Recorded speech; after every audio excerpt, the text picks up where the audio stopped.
All right, well, we are now, it's a little bit after 1 o'clock. We are at 87 participants.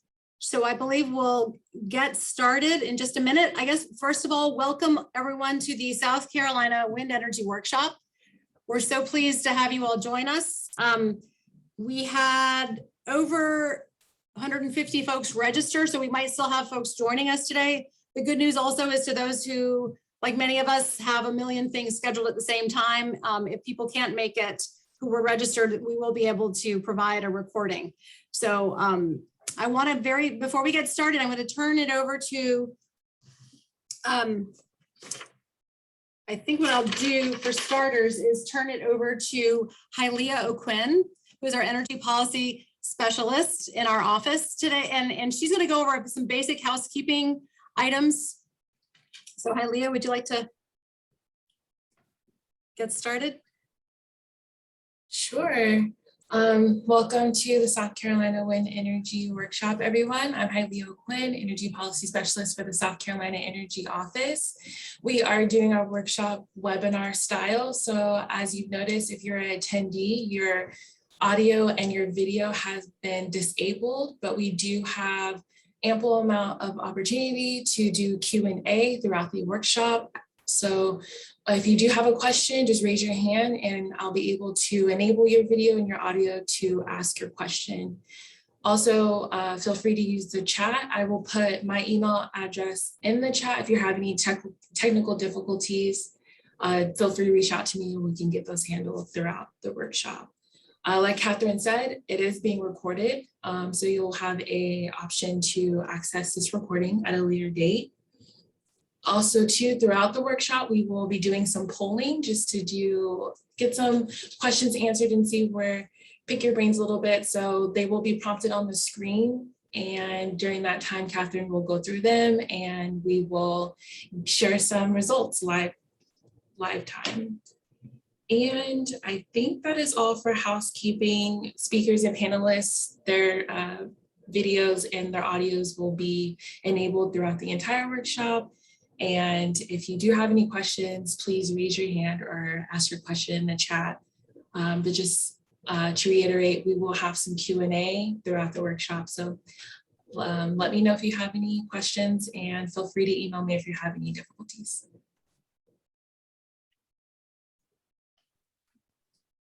Thank you, Hylea. Well, I want to say hello and welcome to the South Carolina Wind Energy Workshop webinar. Try saying that 5 times fast. I am Sarah Bazemore. I'm the director of the South Carolina State Energy Office. For those of you who are unfamiliar with us, the State Energy Office is federally funded through the U.S. Department of Energy's State Energy Program. There's a federally funded state energy office in all 50 states, in fact. In South Carolina, our state energy office is housed within our Office of Regulatory Staff, also known as ORS. Our mandate by state law is to promote energy efficiency, clean transportation, and renewable energy, which brings us to today's workshop. Momentum is really picking up in the wind energy arena in South Carolina again. And I say again because South Carolina has already made excellent strides in contemplating wind energy in the past. You're going to hear today our keynote speaker share information and recommendations from a prior legislative wind task force. You'll hear updates on what is happening regionally and nationally regarding wind energy, including the latest efforts by the Federal Bureau of Ocean Energy Management in offshore wind development. The workshop includes a whirlwind Wind 101 microburst, and it wraps up with an esteemed panel for what is sure to be a robust discussion regarding economic development and supply chain opportunities. While there is much to learn today, we invite you to participate as well, as Hylea mentioned, in several question and answer opportunities and polls. Your questions and feedback help determine concerns, opportunities, and suggested next steps to address in future wind energy workshops. It's an exciting time in the world of clean energy. Thank y'all for joining us. I will pass it off to you, Katherine. Thank you very much, Sarah.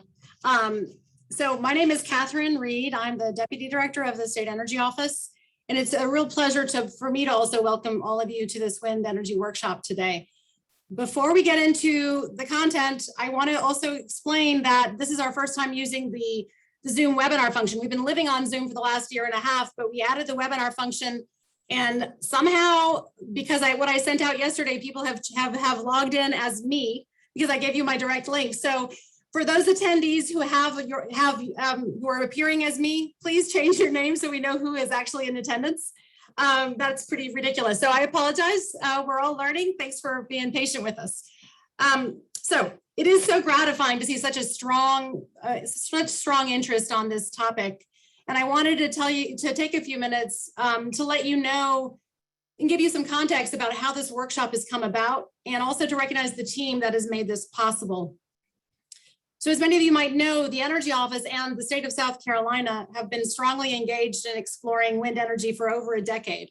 And I'm not going to get into the weeds of all of that. A lot of that will be covered by our subsequent speakers today. But suffice it to say that there was a convergence of a lot of different wind-related activities and exploration over the past decade, starting over a decade ago, actually. And in particular, the state was involved in several significant federal grants and other studies that prompted pretty extensive scientific, regulatory, and economic studies. And you'll hear more about that from our various speakers today. And our state was also involved with the U.S. Bureau of Ocean Energy Management to identify potential offshore wind lease areas through a task force that they set up in 2012. And you'll hear more about that as well. Despite all of that activity that was pretty intense, and I was involved in it at the time, and many of our panelists were involved in it as well today. Despite all that activity, wind energy seems to have taken a little bit of a back seat in terms of policy discussion in our state over recent years. But recently, there have been some developments that have really brought the topic of wind energy back to the forefront. And I'm just going to touch on a few of those. Among other things, and Paul Gaze will be talking about this, technological developments in recent years regarding taller tower turbines have begun to sort of open the possibility for land-based wind in parts of the country like ours where we don't have a strong land-based wind resource. Also in late 2020, the states of Maryland, Virginia, and North Carolina signed an MOU to form basically like an economic development partnership to sort of position themselves to take advantage of wind energy development in the region. And then in March, many of you, of course, are aware of the U.S. Department of Energy's Secretary Granholm announced a national goal, pretty ambitious goal of 30 gigawatts of offshore wind by 2030 in the United States. Another development in March was that North Carolina released a study on offshore wind supply chain opportunities. And then finally, in late spring, the Bureau of Ocean Energy Management reached out to South Carolina yet again to create a joint North Carolina, South Carolina task force to look at Carolina Long Bay. And of course, Meredith Wright will be talking about that. So all of those developments had prompted a series of conversations among many stakeholders throughout the state over the past multiple months. And there was a lot of talk about what have we done in the past? Where are we? Where did that go? You know, where have things been going? Where should we go? So a lot of those conversations kind of grew, and we found ourselves with a core group of interested stakeholders who saw the need to further the discussion and just figure out where we are. So that's how we got here today. And that kind of core group of interested stakeholders, I want to recognize personally. Professor Paul Gaze with Coastal Carolina University, Jack Smith with Nelson Mullins, Riley and Scarborough, Elizabeth von Kolnitz with OCRM of South Carolina DHEC, Susie Shannon with the South Carolina Council on Competitiveness, Diana Godlevskaya and Katherine Collins with the Southeastern Wind Coalition, and Elizabeth Colbert Bush with Trident Technical College. Thanks to each of these individuals who have contributed their time, their insights, and their brain power, and their willingness to help pull this workshop together today. And you'll hear from several of them. So without further ado, we'd like to now move on to the content of the workshop. And I'm really honored to introduce our featured keynote speaker, Senator Paul G. Campbell Jr. He'll be speaking in a moment, but let me just give you a little brief introduction. Senator Campbell currently works with clients on government and business issues at Nexon Pruitt, LLC. He served as state senator for 14 years, representing South Carolina State Senate District 44, which is located in Berkeley, Charleston, and Dorchester counties. He's the retired CEO and executive director for the Charleston County Aviation Authority, responsible for the Charleston International Airport, as well as James Island Executive Airport and Mount Pleasant Regional Airport. He's also the retired president of the Southeast region for Alcoa Primary Metals, with responsibilities for smelters in North Carolina, South Carolina, Tennessee, Indiana, and Maryland. And his extensive management and engineering experience in the aluminum industry spans more than 40 years, and he has experience in many other industries. Among the numerous awards and recognitions he's received over the years, he has received the Order of the Palmetto, the Order of the Crescent, and he was recognized and awarded the honorary degree of Doctor of Humane Letters by the Medical University of South Carolina. And in 2009, which he'll be talking about shortly, he served as chair of the Wind Farm Feasibility Study Committee that was created by the General Assembly to evaluate wind energy for the state of South Carolina. So it is my distinct honor to introduce Senator Paul Campbell. Thank you, Catherine. I hope everyone can hear me fine. Listen, it's a pleasure to be here today. You know, I've been in wind most of my life, which means I come out of politics. So, you know, if we could harness the wind in the General Assembly, in the House, and in the governor's office, and the Senate, we'd be in good shape. I guess that's where Dr. Gazes was talking about the land-based wind energy. But, you know, it was a pleasure to put this committee together. And it was, I think the slides are going to come up, but I'll just kick off a couple of things. You know, when we were looking at this back in 2009, and early in 2010, before we just wrapped everything up, we determined that there was not wind available on land in South Carolina. Now, that's going to change with new technology, we hope. But offshore, there was sufficient wind. Looking at the wind maps, we had enough energy offshore and wind to generate as much power as we use in South Carolina, double what we use in South Carolina. And I'm not sure we'll ever get there because that would take a lot of wind turbines offshore. And I'm not sure the environmentalists and the cities and the tourism would go with that. But, you know, we even looked at a map. If you put a wind turbine 2 miles offshore, 3, 4, 5, 6, and 7, what it would look like from land. And quite frankly, you don't see them after about 4 miles. And we were very pleased to find that Myrtle Beach, North Myrtle Beach, the Grandstand area were very favorable toward wind turbines. And so that's where they need to be. The wind is available in South Carolina, north of Charleston, but probably from Winyah Bay near Georgetown all the way up through Little River. There's wind to do what we need to do. And that's why we started the study to see what the capabilities we could do with that. And we put together a lot of presentations. I think we met 5 or 6 times. We had 18 to 20 presentations from experts. And we put together a report that I would advise, if you haven't looked at it, you can go online and get it. Catherine has the link to it, I think. And if you haven't read it in several years, it's like I hadn't until I was going to do this presentation today. I had to go back and review it. But pick it up and look at it. It's very thorough, and it gives a lot of good information. There's 18 recommendations that came out of the study committee. We'll talk about a few of those today. But primarily, it was Act 318 that created this thing, and it created it. It really created it.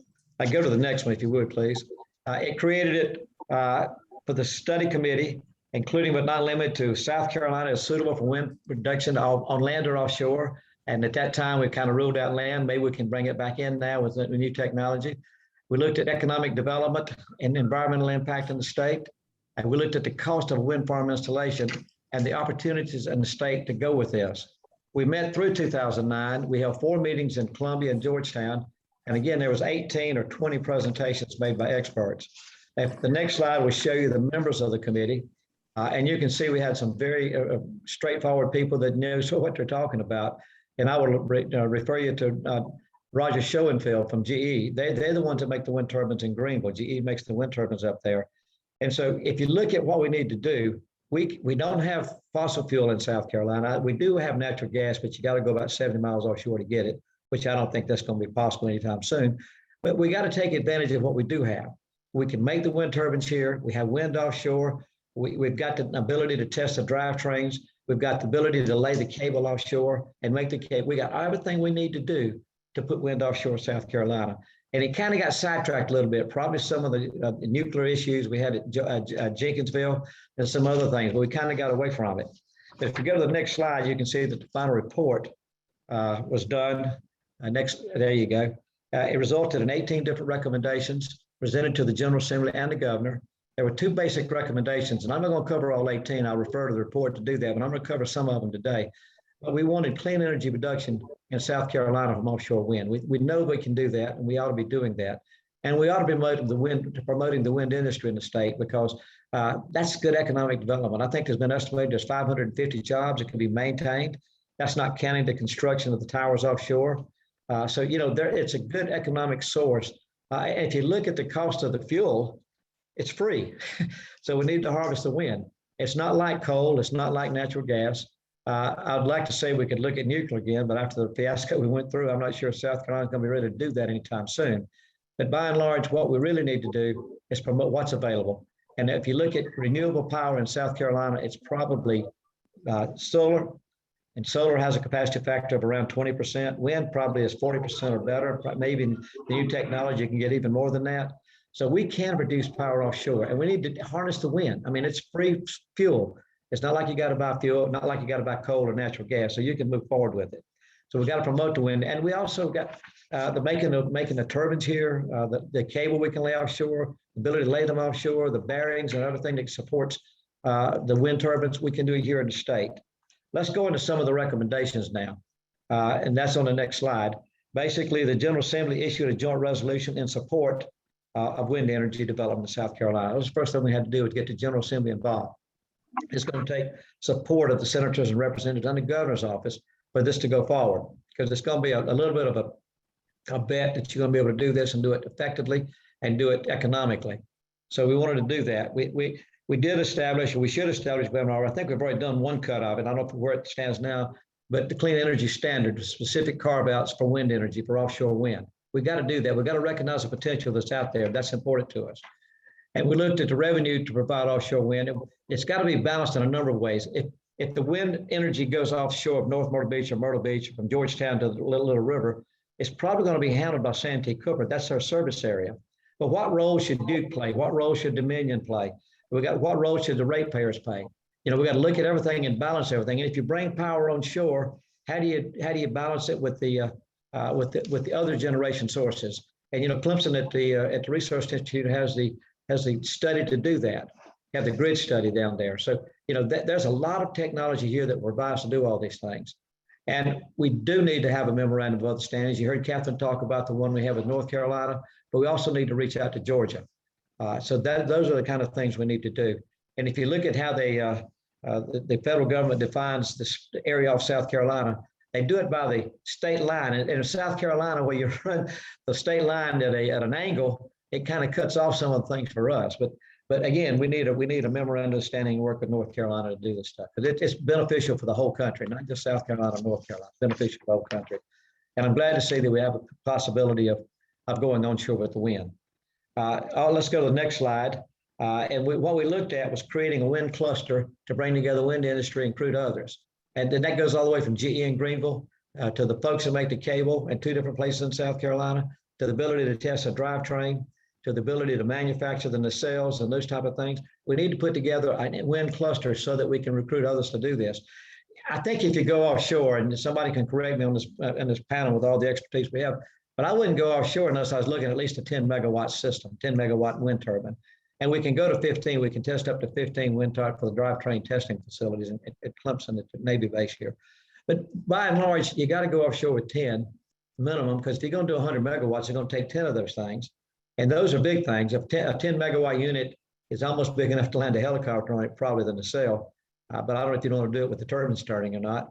But they got to be maintained, and you got to be worked together, and you got to be able to economically build these type of things. So you got to have the right industries and the right people around to do this stuff. So we got to have that cluster put together. And then we also have something that's super valuable to us, which is a port facility in Charleston. That drivetrain, the powertrain to drive these things, probably weighs 40 or 50 tons. So you need a port facility to take it from Charleston offshore to where you're going to build this thing. So our port facility is a real big factor for us. And we got to create incentives for manufacturing, and we need to work with Commerce to do these type of things. Work with the Energy Office and work with Commerce. I think that's super, super important. On the next page, if we go through it, you'll see that we want to build the things I was talking about, the wind supply chain, manufacturing chain. And we got the sources to do that in South Carolina. We got the manufacturing facilities to do that. And we got the robust port infrastructure so we can get the hardware offshore. If you look at a 10 megawatt unit, you're probably looking at the blades are probably 100 meters, and you got three of them 120 degrees apart. So you got three blades, and then you got to have some cushion above the ocean for the things to turn. So you're going to be several hundred feet offshore. Up in the air, an elevation. So we got to be able to have the structure that supports something like that. So we got to have all this in place to do these type of things. But we do have we're lucky. We have all the resources we needed to do this, and the wind energy is free. The cost of the energy is free. On the next slide, you'll see that projected in 2018, we're looking at 847 jobs annually through 2035. And I'm not sure that includes the construction of these wind turbines offshore. So, and the manufacturing facilities will have to add extra jobs. But I think you would need somewhere between 300 and 500 people to operate a power system if you've got at least 500 megawatts offshore. And I think that's what the U.S. government's looking at. They're looking at so many gigawatts, 30 gigawatts offshore. So those are the type of things we need to push. We did all these things, and we worked real hard to put together a report. I would encourage all of you to get from Katherine. If you don't have it, the report we put out is 74 pages long, counting appendixes. It's got a lot more information than I presented to you just now. But I do think that we need to push. And this group on this study today, and then the folks you're associated with, if we don't push it, it won't go anywhere. I came out of the General Assembly. I was smart enough not to run for re-election in 2020, but I can help any way I can with the legislators, and both in the House and the Senate, with the governor's office. But we need to push this thing. We need to make it happen. It's good for the U.S. It's good for South Carolina. It keeps the greenhouse gases. There's no greenhouse gases on wind, so it makes it much cleaner energy. We need to take advantage of what's been given to us and put it in place. And I'll be glad to answer questions.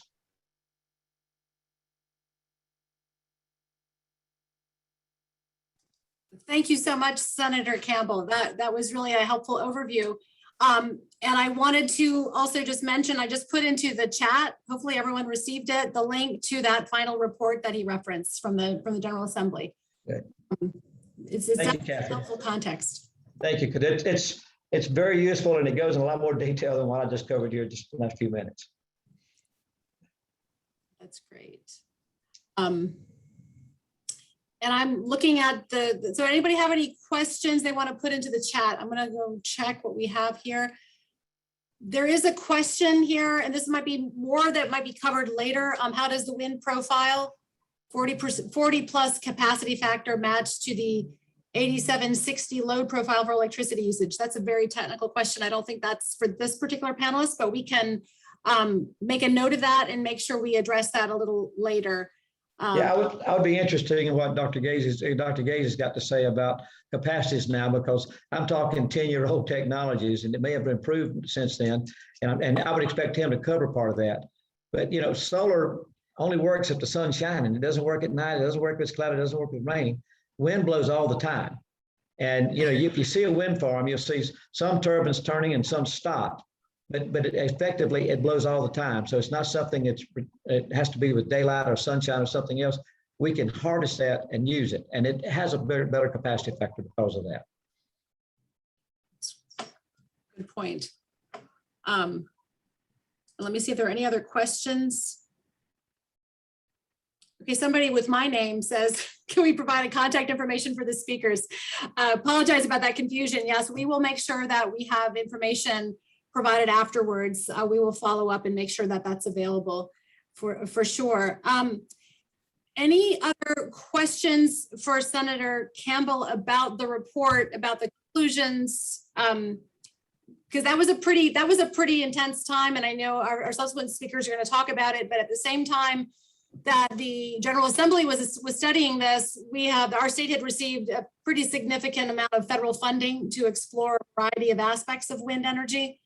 So there was a lot of information that was presented to that Wind Farm Feasibility Study Committee, and it was a pretty intense time of wind energy discussions. And I know that, like, our subsequent speakers will be talking about it. And Any, Catherine, the wind policy for the state, energy policy for the state has got to cover wind, but I don't know where you stand with that, but I'm assuming the Energy Office has a pretty good handle on what's going on with the energy policy for South Carolina. We got to take advantage of every opportunity we can to generate power and try to minimize fossil fuel where we can. thank you. And there's another question in the chat. Is South Carolina looking to become part of the Smart Wind, which is that Virginia, North Carolina, Maryland MOU that I mentioned? At this point, not to my knowledge, South Carolina is not a partner of that, but that is something that several folks have brought up before. It's a memorandum of understanding among these states to say, let's work together. We can be stronger together than working independently, knowing that offshore wind is coming down the East Coast. So that is something that certainly can be brought up, but we don't have any active plans at this point. But I think that's worthy discussion. And there's another question regarding the existing lease areas. Are the existing Boehm lease areas well located, or are they too close to shore now? Well, maybe we can, we'll have some discussion with our subsequent guests. We can talk a little bit about the Boehm process and where North Carolina is looking. So if you don't mind, we can kind of table that for later. Catherine, I'll point out one advantage that we do have in South Carolina, and Dr. Gaze would know this. We have a shallow ocean. You can go up several miles, which makes it conducive to putting wind turbines out there, to erecting the wind turbines, to anchoring the wind turbines. So we're very fortunate in some ways that we have a shallow ocean. So if you like oysters, that doesn't help us any, but if you're trying to put a wind turbine out there, it does help. Okay. And someone had also asked the question, when was the report published? I believe it was at the end of 2009. That's correct. Yes, ma'am. Yeah, okay. So, all right, and if there are questions that don't get addressed that are in the chat now, we will certainly note them and try to either, if they're not covered by our subsequent speakers, we can address them a little later. So if there are no more direct questions for Senator Campbell, I'd like to, any more questions? Otherwise we can move on.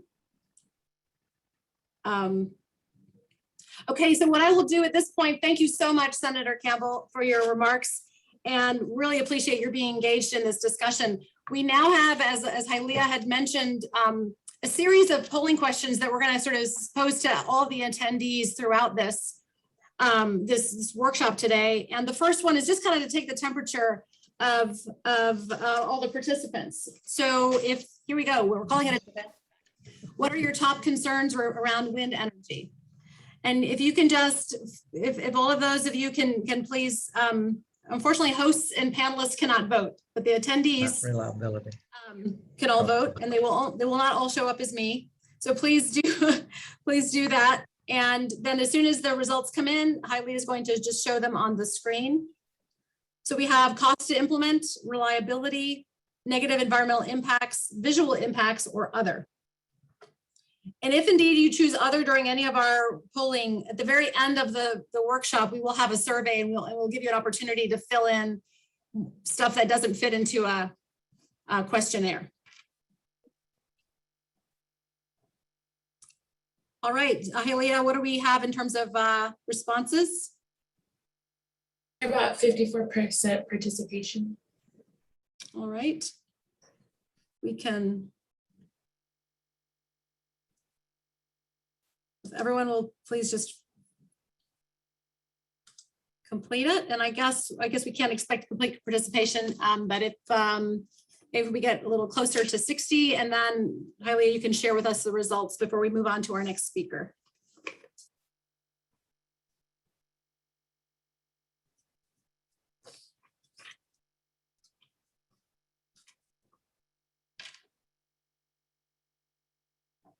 All right. Here we go. So it appears that the top vote getter is cost to implement, followed by other, which hopefully when you do the survey at the end, please do let us know what concerns you might have that weren't captured here. Then a negative environmental impacts was the third most selected, then visual impacts, and then finally reliability. So thank you. It's just very helpful to get this, and we hope to learn more throughout the webinar today.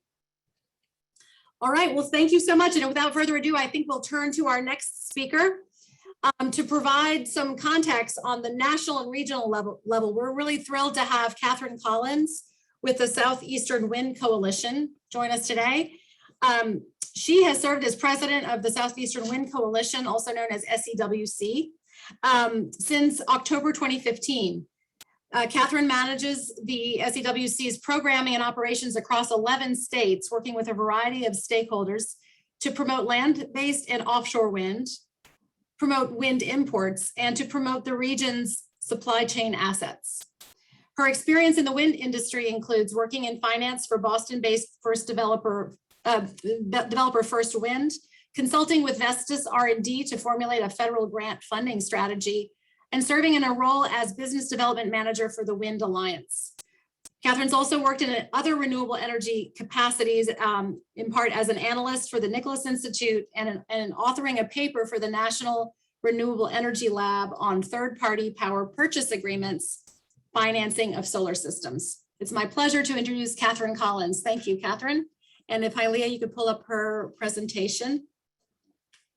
Thank you, Katherine. I appreciate that. Well, I am really excited to be here, and I know my colleague Diana has done a significant amount of work in working with Katherine Reed to get this up and running. So really excited to be sharing with you all. We hosted, I think the last time that I spoke to a South Carolina specific audience was 5+ years ago. So really excited to be engaging further in South Carolina again. Katherine mentioned, I'm going to give a little bit of a national, regional, and then state-specific update. So Hailey, you can flip the slide there. I'm going to go through my slides pretty quickly because I've got quite a few.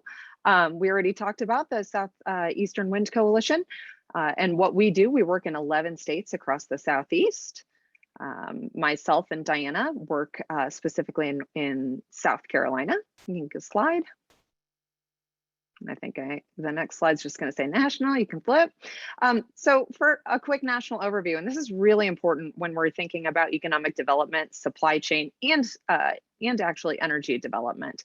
So this slide we borrowed from our friends at Ørsted, and it does a really good job of showing the levels of state commitments and procurements. So these commitments shown here are legal commitments. So they have been enacted by state legislation.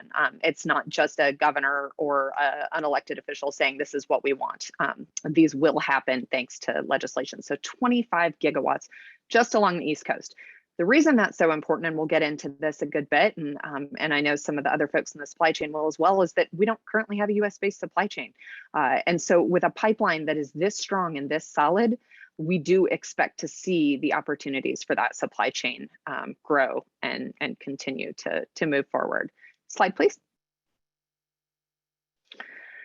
We already touched on this, but just to mention, there's becoming a stronger and stronger network ecosystem of really good priorities and working together with both the federal government, the states, local governments to make sure that we can really see this industry come to fruition. So the 30 by 30 goal has been mentioned, and what that brings is a significant amount of workforce development, tens of thousands of new jobs up and down the East Coast, port infrastructure improvements. There's a lot of that being talked about right now at the federal level, and of course, greenhouse gas emissions and the importance of offshore wind really being one of the primary energy sources that can deliver meaningful, significant reductions in electricity emissions.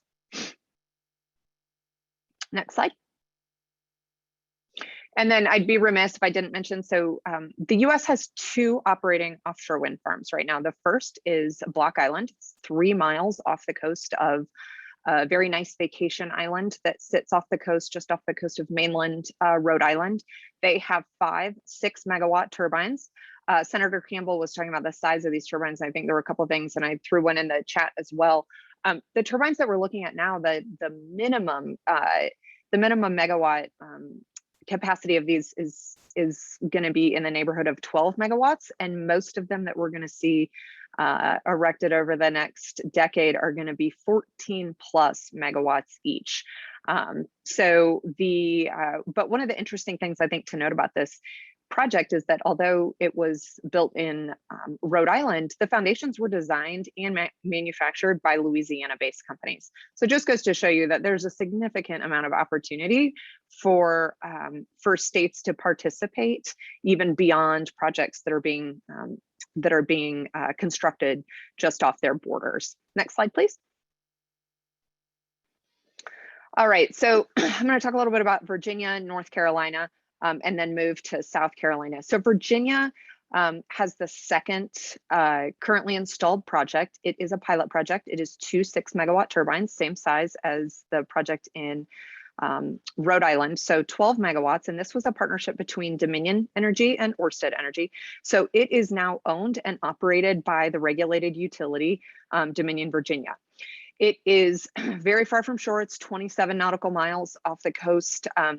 I took a tour of it once, and I think it took 3.5 hours on a boat to get out there. So it's a long way off. One of the nice things about this project is that Dominion Virginia is going to leverage this demonstration project with what they're calling CVOW commercial. So you can see on the right-hand side of that slide, there is a lease area that's 112,000 acres that they have been in possession of for, that Dominion Virginia has been in possession of for a long time. They are planning a 2,600 megawatt project there. How did they do this? This became a reality thanks to what's called the Virginia Clean Economy Act. It was passed by the Virginia legislature just over a year ago, which put 5,200 megawatts of wind in the public interest. That is how they were able to really secure this project as a viable option. They've currently selected Siemens Gamesa as the preferred turbine supplier. And Siemens has already announced potential plans for a blade manufacturing facility in Virginia. Next slide, please. And then a little bit further south here, I wanted to talk about the Kitty Hawk wind energy area. 122,000 acres was leased in 2017 to Avangrid Renewables. This project lease area is expected to support about 2,400 megawatts. The project just submitted their construction operations plan to Boehms. Some of the early economic studies that Avangrid has done anticipate $2 billion in economic impact, the creation of over 500 ongoing jobs for Virginia and North Carolina. This project does not yet have a buyer. I think the likely buyers would be either Virginia or North Carolina. What we've seen, you saw the 25 gigawatts of commitment. All of those projects are being purchased. The energy from all of those projects are being purchased by states. It's offshore wind is not quite at a level where they're going to be doing a direct offtake with individual companies, corporations, that kind of thing. It's really driven by state level policy right now. Next slide, please. I'm going to talk about the Kitty Hawk wind energy areas, the Wilmington wind energy areas. And I'll get even more confused when I start talking about Wilmington East and West, which I feel like has become a significant part of my job lately. And that is thanks to the third bullet on here. On July 21st, the Bureau of Ocean Energy Management held the first task force meeting in quite a while, a good number of years, to discuss leasing, the potential leasing of Wilmington East and West. You can see those two areas here in the green and blue colors at the southern end of North Carolina, which clearly is going to have some positive impacts for South Carolina if and when either of those areas are developed. So I'm gonna mention something that's not on the slide really quickly, and that is last year at the very end of the Trump administration, President Trump implemented an offshore oil and gas leasing moratorium. And what that did was it said starting in July of 2022, there could be no offshore oil and gas leases. It started actually South Carolina down to Florida.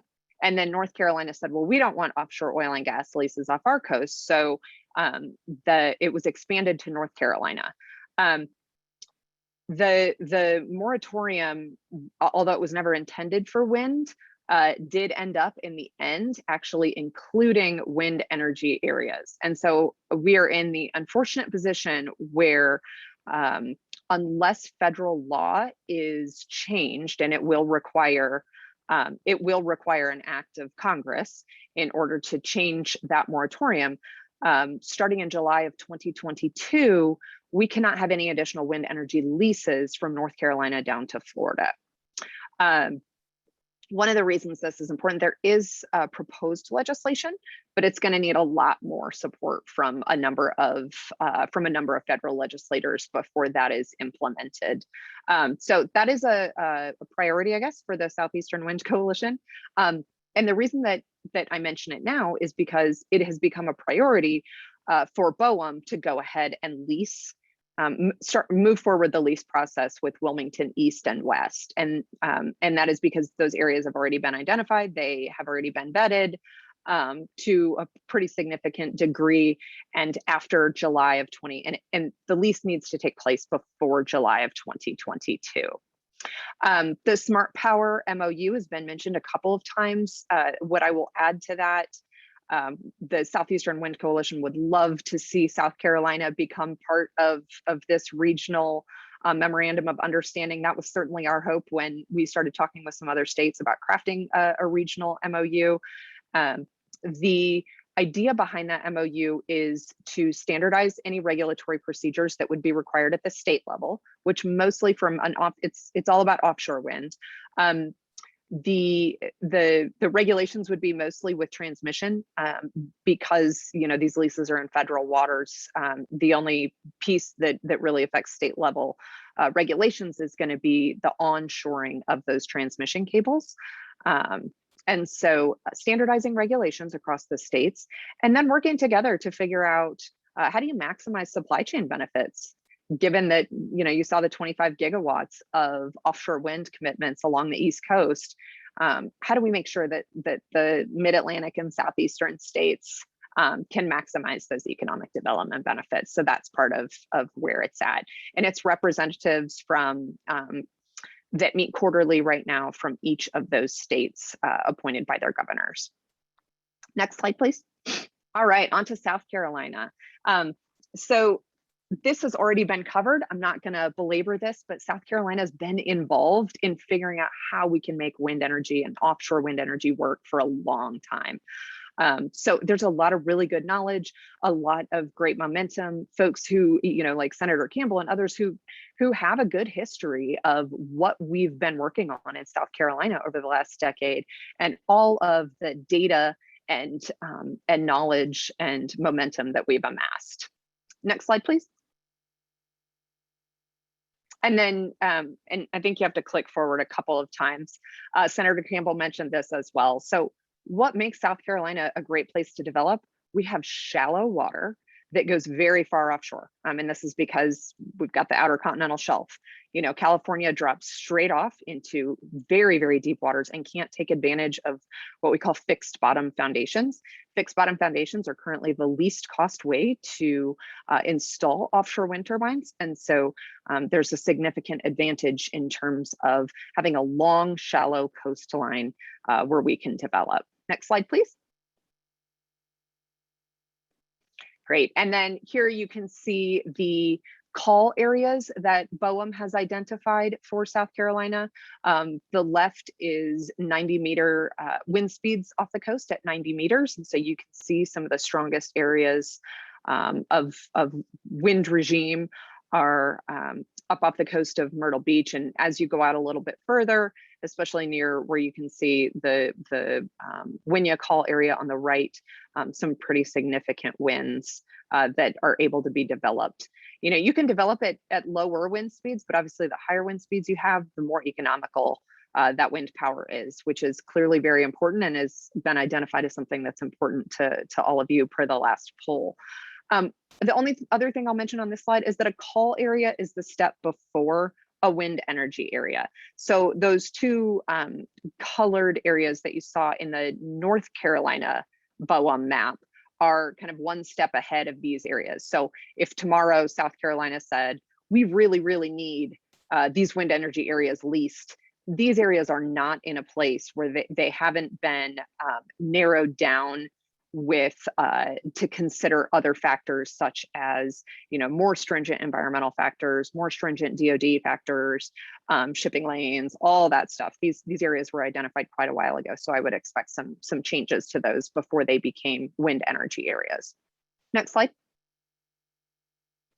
I'm not going to go through this slide, especially because I think Senator Campbell and others have and will do a great job of that. But what I do want to say is that South Carolina has, you know, we've been working in this space for a long time, and there's a lot of really good institutional knowledge.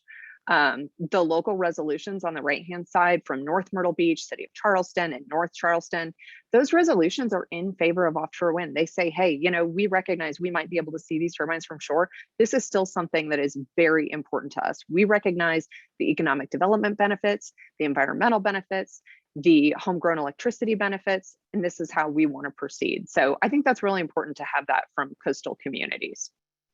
Next slide, please.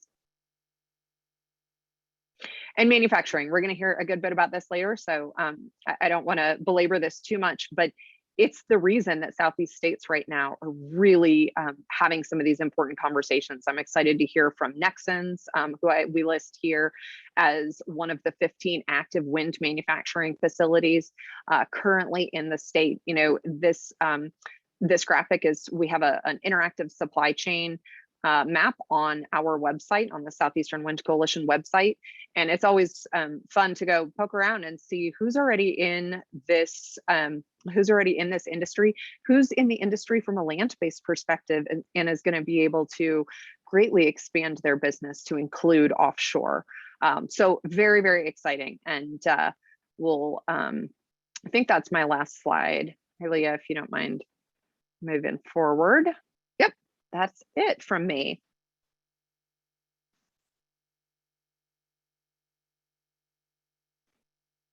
Well, thank you so much, Katherine. That's really such helpful context to know what's going on sort of on the national level and in the region, especially with our neighboring states. And it's a tremendous queuing up for Elizabeth von Kolnitz's presentation.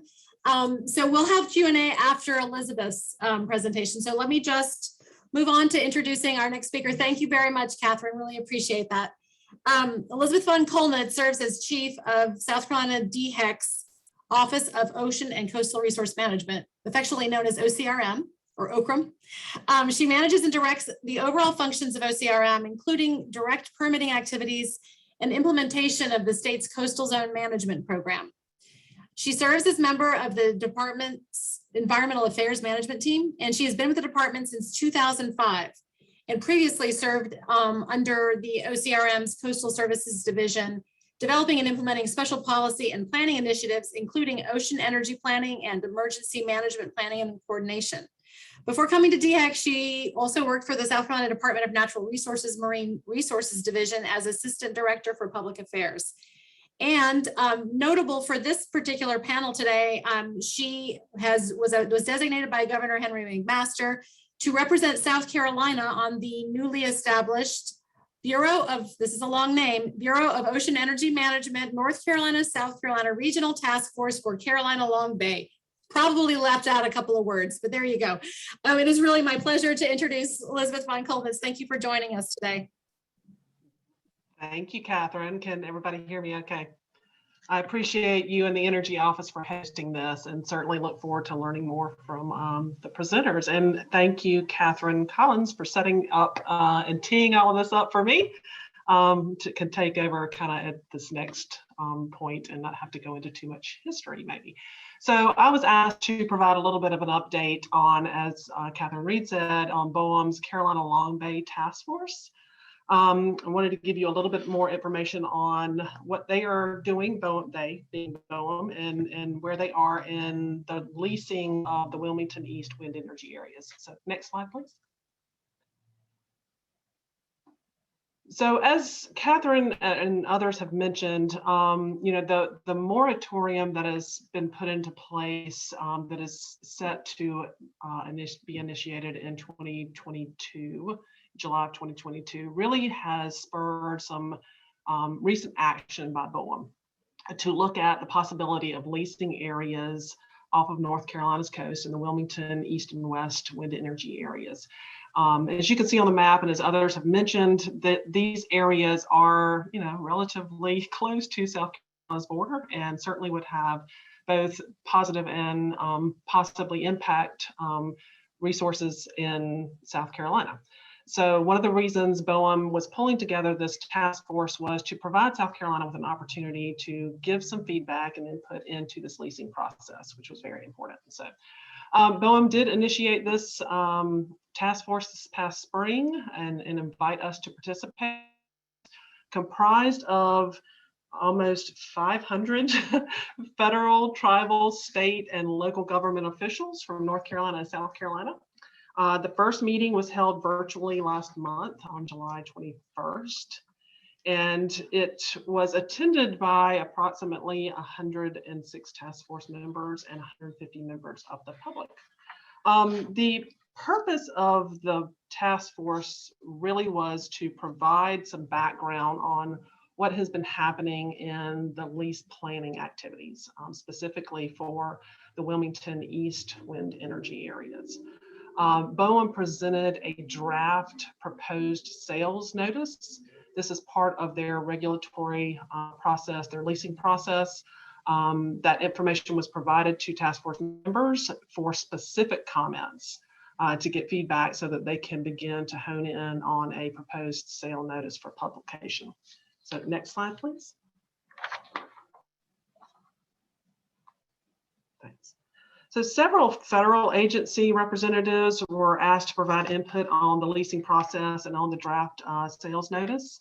Some of those agencies included the Department of Defense, the Coast Guard, National Marine Fisheries Service, and U.S. Fish and Wildlife Service. And these agencies shared updates on data and information that had become available over the last several years. So as Katherine mentioned, well, many people have mentioned, there was a lot of activity with Boehm around our wind energy areas, not only those in North Carolina and the call areas in South Carolina back in 2014, 2015 timeframe, but not much has happened since then. There was an environmental assessment that was published by Boehm in 2015, but since then there's been additional information that has come specifically, there's newly designated critical habitat for the North Atlantic right whale. There's some additional information regarding fisheries data and fisheries habitat that was presented, and there were new vessel traffic lanes that were presented that were noticed that Boehm needed to possibly consider in their evaluation of these wind energy areas.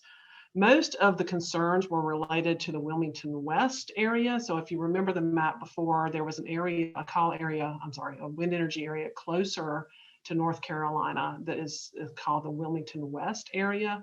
So as you can see on the right-hand side at the top, that shaded area in yellow is the designated habitat for North Atlantic right whale. So that would have incorporated all of Wilmington West. And Boehm stated during the meeting that they intend at this time to only include the Wilmington East area and proposed moving forward. Next slide.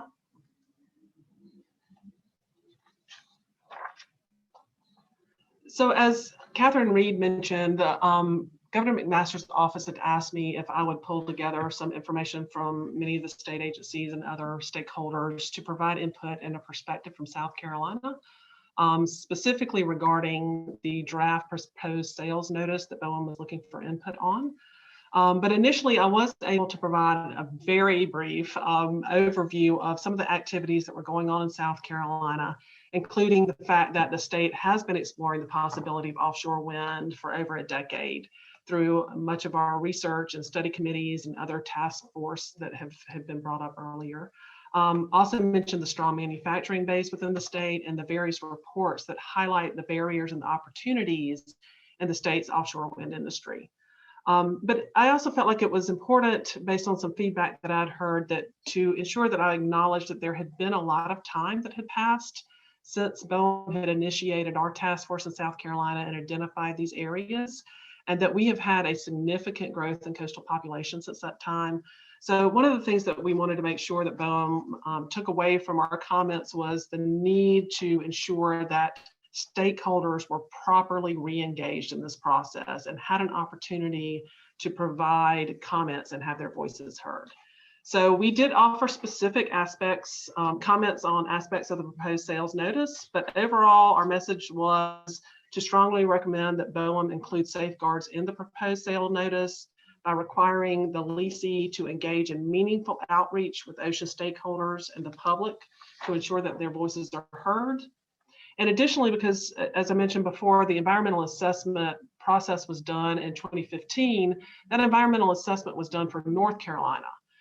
Boehm had initially proposed and noticed that they were going to conduct an environmental assessment for South Carolina, but that was never finalized. And so one of our recommendations was to ask Boehm to conduct a supplemental environmental assessment for these areas that would allow South Carolina residents and stakeholders to provide input into this process, make sure that they have the ability to comment, that their previous comments had been heard, and also to afford South Carolina a consistency review regarding any potential benefits or impacts to our state.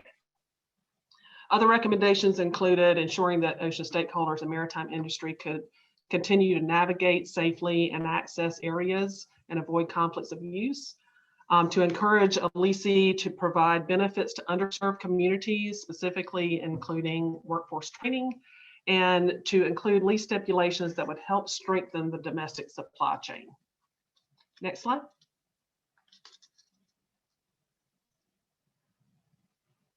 So North Carolina also provided their perspectives, and they, to kind of summarize what they provided, North Carolina certainly supports moving forward with the leasing process, including any lease stipulations that would support long-term jobs and the economic growth of underserved communities and promote development, competition, and strengthen their domestic supply chain.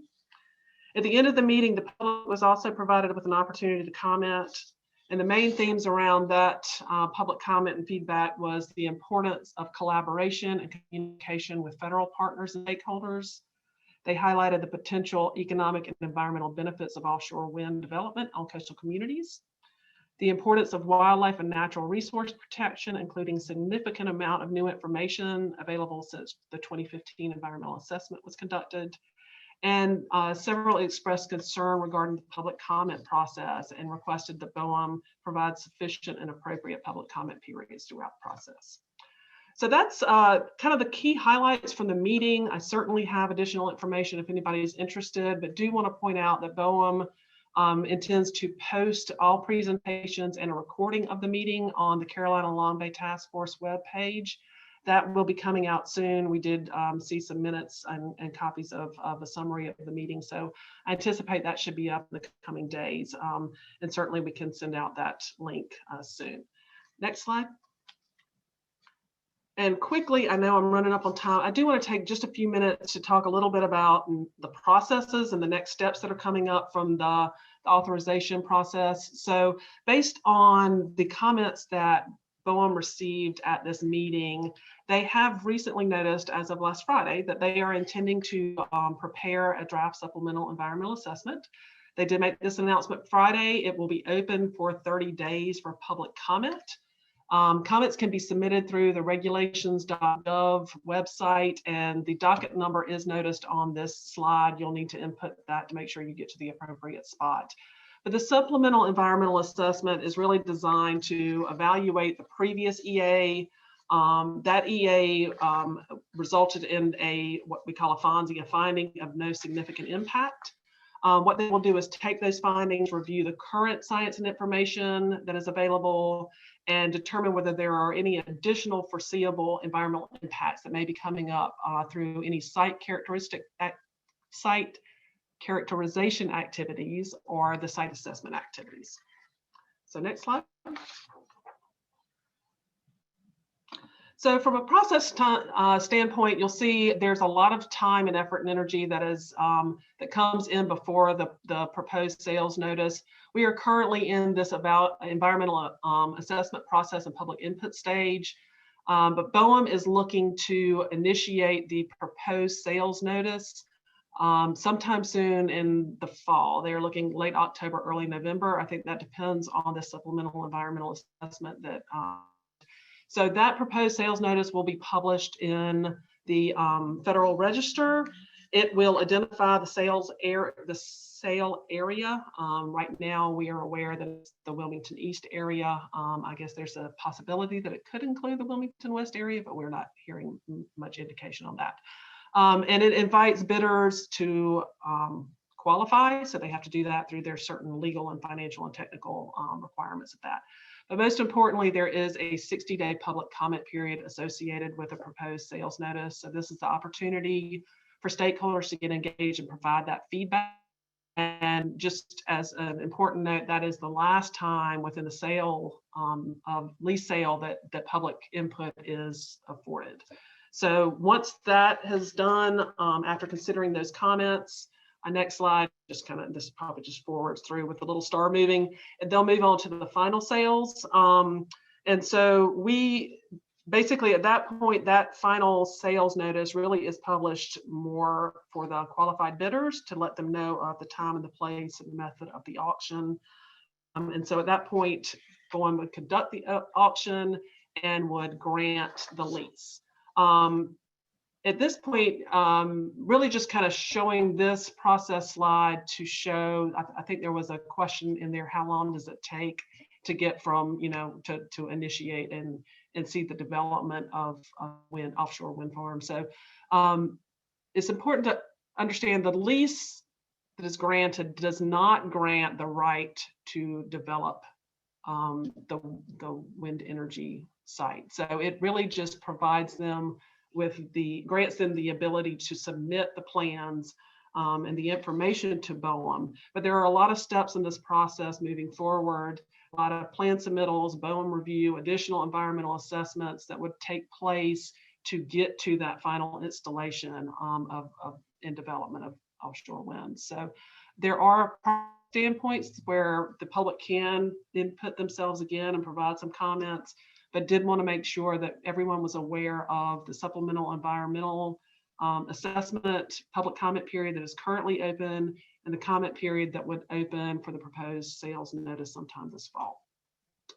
I could talk days about processes. I will stop here because I know I'm a little over time, and I'm happy to answer any questions that you may have, or likely can get you in touch with the expert that can more appropriately answer those questions about processes if anybody has that. Thank you so much, Elizabeth. That was a really good overview of a pretty complex process. So it was very nice of you to bring us all up to speed as to where we are. So we are a little bit over time, but there are some specific questions. I do want to just let everyone know who's adding questions in the chat and in the Q&A section. If we can't get to them, we will follow up with you all. We will make sure we don't let anything go unaddressed, but we may not be able to get to all of it today. There are a few direct questions. There's one in particular for Elizabeth, for you. Does the state of South Carolina have recommendations for Boehm's auction format for the Wilmington area? I'm not quite sure.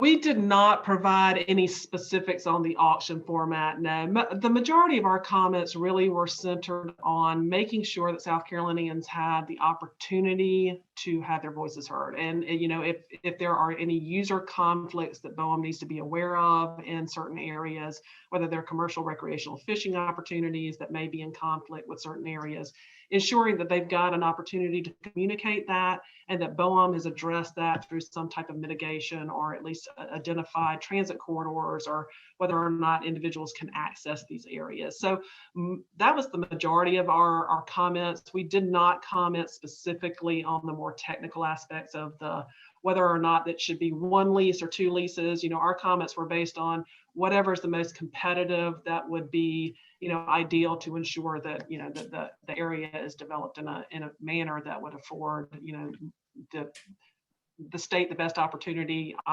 to get wind and also to avoid any conflicts of use. But we didn't specifically address that. Very good. And then one more question that has come up. Would perhaps either you, Elizabeth, or you, Catherine, be able to elaborate more on what needs to take place to allow federal lands to remove or change the moratorium? Is there any kind of workaround? I mean, I'm sure that's being discussed. My understanding from talking to the folks at Boehms is that they're looking at that date as being kind of a difficult one to overcome right now, the moratorium. But Elizabeth or Catherine, can you speak to that? I can give a little bit of color. We initially thought at the end of the last federal administration initially thought that it would just require a new Solicitor General opinion. That is deemed not to be the case. It's apparently more complicated than that. It requires federal legislation. So Representative Ross from North Carolina is working with, I think, Representative Tonko out of New York. There is a bill that has been drafted, but it's the politics behind it are much more complicated than you would think. And that is actually because there are states, there are some states that say, well, if we're going to remove it for wind, then we have to remove it for oil and gas. And then, that just starts a whole nother level of debate. So whereas, we might think that it should be very simple just to say, hey, let's remove wind from this moratorium and be done with it. Not everybody likes that, especially folks. Louisiana is a tough one. They want the jobs from any potential offshore oil and gas, even though, an offshore oil and gas lease in the next decade is very, very unlikely in those states. Thank you, Catherine. And then just a couple more questions. I know we're cutting into Paul's time, but we have built in some buffer with our Q&As. Real quick, there's a question regarding how would offshore wind energy affect the military? I know that's a topic that's frequently brought up and discussed. I know that, for example, the Boehms has built into their task force a strong military presence. Elizabeth or Catherine, do you want to speak to that? I just touched real briefly on it. They do have they coordinate very closely with the Department of Defense and a military task force there to ensure that the training opportunities and other aspects are not conflicting with the areas that they're looking at. We also did make a recommendation that they work with South Carolina military base clearinghouse to ensure that they were hearing from the state as well. They have considered the military responses and training needs for South Carolina, but we were recommending that they also touch base just locally with us to make sure they're hearing the correct information. But it appears from the information that was provided that they are aware and they are avoiding in those areas that might be conflicted to ensure that they're addressing that need. Wonderful. Thank you so much. Yeah. I'll just add really quickly, very quickly. There's an organization that's part of the Department of Defense called the Siting Clearinghouse. It has a much longer name, but the Siting Clearinghouse has been involved in land-based wind siting for over a decade. And that is the entity within DoD that then is responsible for making sure that every local base commander is contacted. Any potential conflicts, whether they are physical, radar, airspace, all of those things are embedded in the entire process. I mean, Elizabeth showed the Boehms process and the many points for collaboration, coordination, and for various agencies to give their input. And so the military is embedded in the entire process from start to finish. Wonderful. Well, thank you very much. And there are additional questions, but in the interest of getting back on schedule, if we haven't addressed this, I believe all the speakers will be hanging around. So if we have time at the end, we have Q&A later after Paul's discussion and after the panel discussion for the economic development group. So please, we will get to those, or you could bring those up again. So I apologize if we can't get to all of them now. Thank you both, Elizabeth and Catherine. And we're going to move on to our next speaker. And this is what we're calling the Wind Energy 101, offshore and land. And I'm really excited to introduce Professor Paul Gaze. Dr. Gaze serves as executive director of the Burroughs and Chapin Center for Marine and Wetland Studies at Coastal Carolina University. He's led a diverse array of research initiatives, including studies of coastal geologic framework, sea level rise and coastal response to sea level, storms and beach renourishment, coastal observing, modeling applications, offshore wind energy resource potential, and related issues. He has led the Palmetto Wind Project, which he'll tell you about, and other research initiatives that have involved characterizing the state's wind resources as well as seafloor habitat. And recently, exploring the potential for onshore wind energy production in South Carolina through innovative tall tower technology, which he'll also address in his presentation. His research has resulted in spending more than 3 years at sea, various federal university and research vessels in the Atlantic, Gulf of Mexico, Pacific, and Arctic Ocean. We're really happy to get him off the water and in an office. Sorry to make you do that. Providing extended hands-on experience for more than 600 coastal Carolina students over the years. That's some serious hands-on learning, so that's wonderful.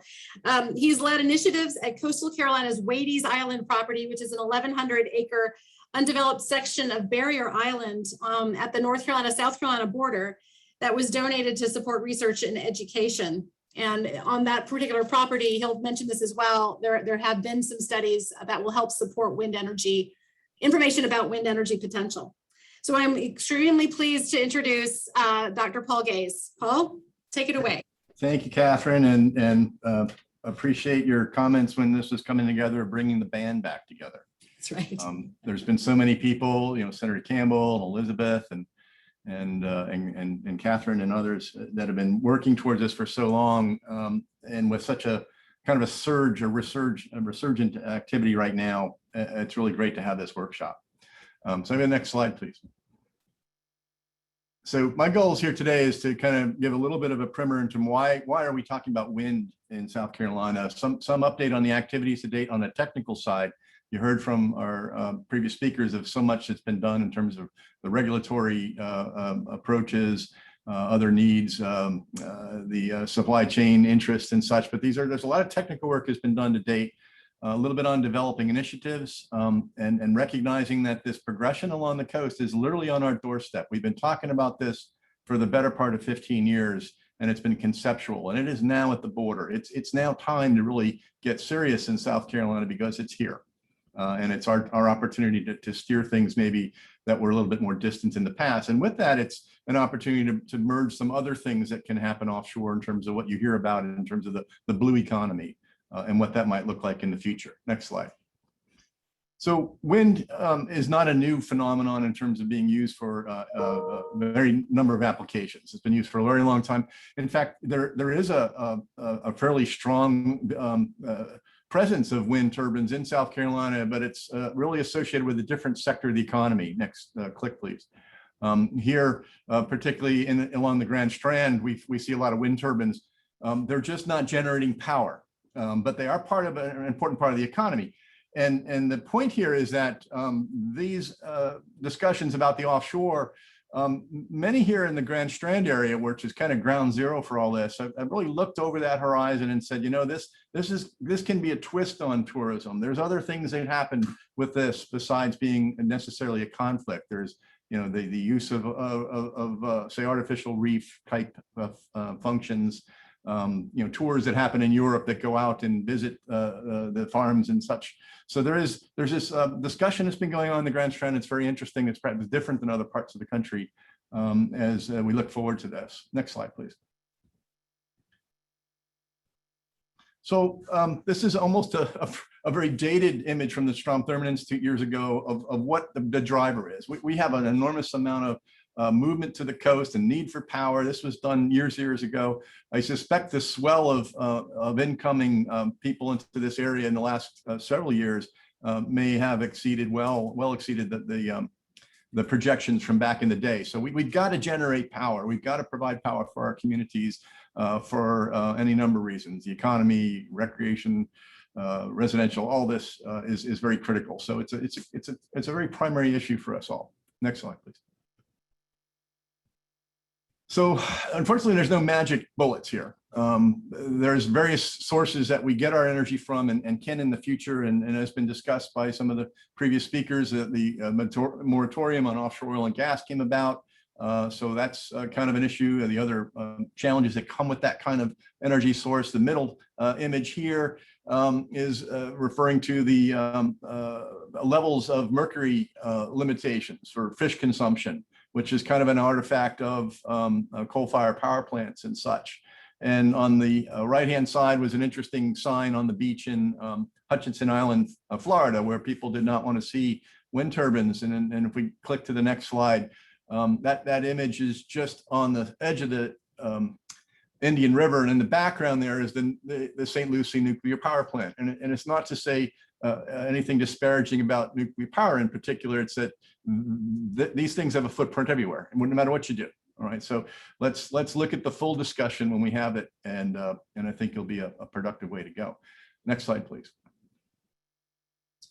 So some other realities that are affecting us is the recent experience in the state that was referred to in terms of the nuclear plant challenge that we've had. It's going to be kind of hard to see that really come forward as an option for us in the near future. There's been quite a bit of outcomes that have followed from the failure in that plant, and while nuclear has a very strong capacity and really can provide that base load, it's got a challenge, and we've got a big metaphysical barrier to go back down that lane again. So these are the realities we're having that conversation with in the state of South Carolina now. Next slide, please. So on the side of this, which is something we've often not liked to talk about, but we have to because there are certain realities as well. And you know, Mark Twain's always good for a quote. You know, climate's what we expect, weather's what we get. And everyone talks about the weather, nobody's doing anything about it. You're starting to see some states and companies trying to do something about it. The reality is our energy portfolio is having an effect on our world. And in some cases, it's very disadvantageous for us. And so you're seeing this issue of trying to change the carbon footprint across the states and across the country and the world. Next slide, please. It strikes home here in South Carolina. This image on the right is from NOAA. It's compiled the amount of money that's gone out in emergency relief to weather-related disasters in this country in the last many years. So from 2016 to 2020, what was a declared disaster related to weather that resulted in, you know, emergency funding. This wasn't budgeted for. This is just added on as emergency, was $630 billion. That average is 120 billion per year. And if you look at the graphic on the right here, you can kind of see the kind of expansion of these severe storm events that have occurred. And you're looking at the long-term average cost that's creeping up. Now, obviously, some of that is because we've got more people in harm's way along the coastal zone, but we are seeing these storm events. And most recently with the governor's leadership and the Floodwater Commission that was established to try to wrestle with these challenges we've seen along the state. These are real issues, and they are tied to our energy portfolio, and we can, you know, have that argument at some level. It is an important part of the conversation because it's an integrated problem we face. Next slide, please. So the goal here is to give you a sense that there has been an awful lot of work done in the last 20 plus years. And there's been a pile of different technical projects, and I'll kind of skip through them fairly quickly for time's sake. But it's really to impress upon people that South Carolina has done its homework over some time. First slide, or next slide, please. You know, we're going back to, you know, 2005, you know, when that first workshop was down there in Charleston with, you know, Elizabeth Colbert Bush and the Energy Office and Santa River and Clemson and all that, Nick Regas.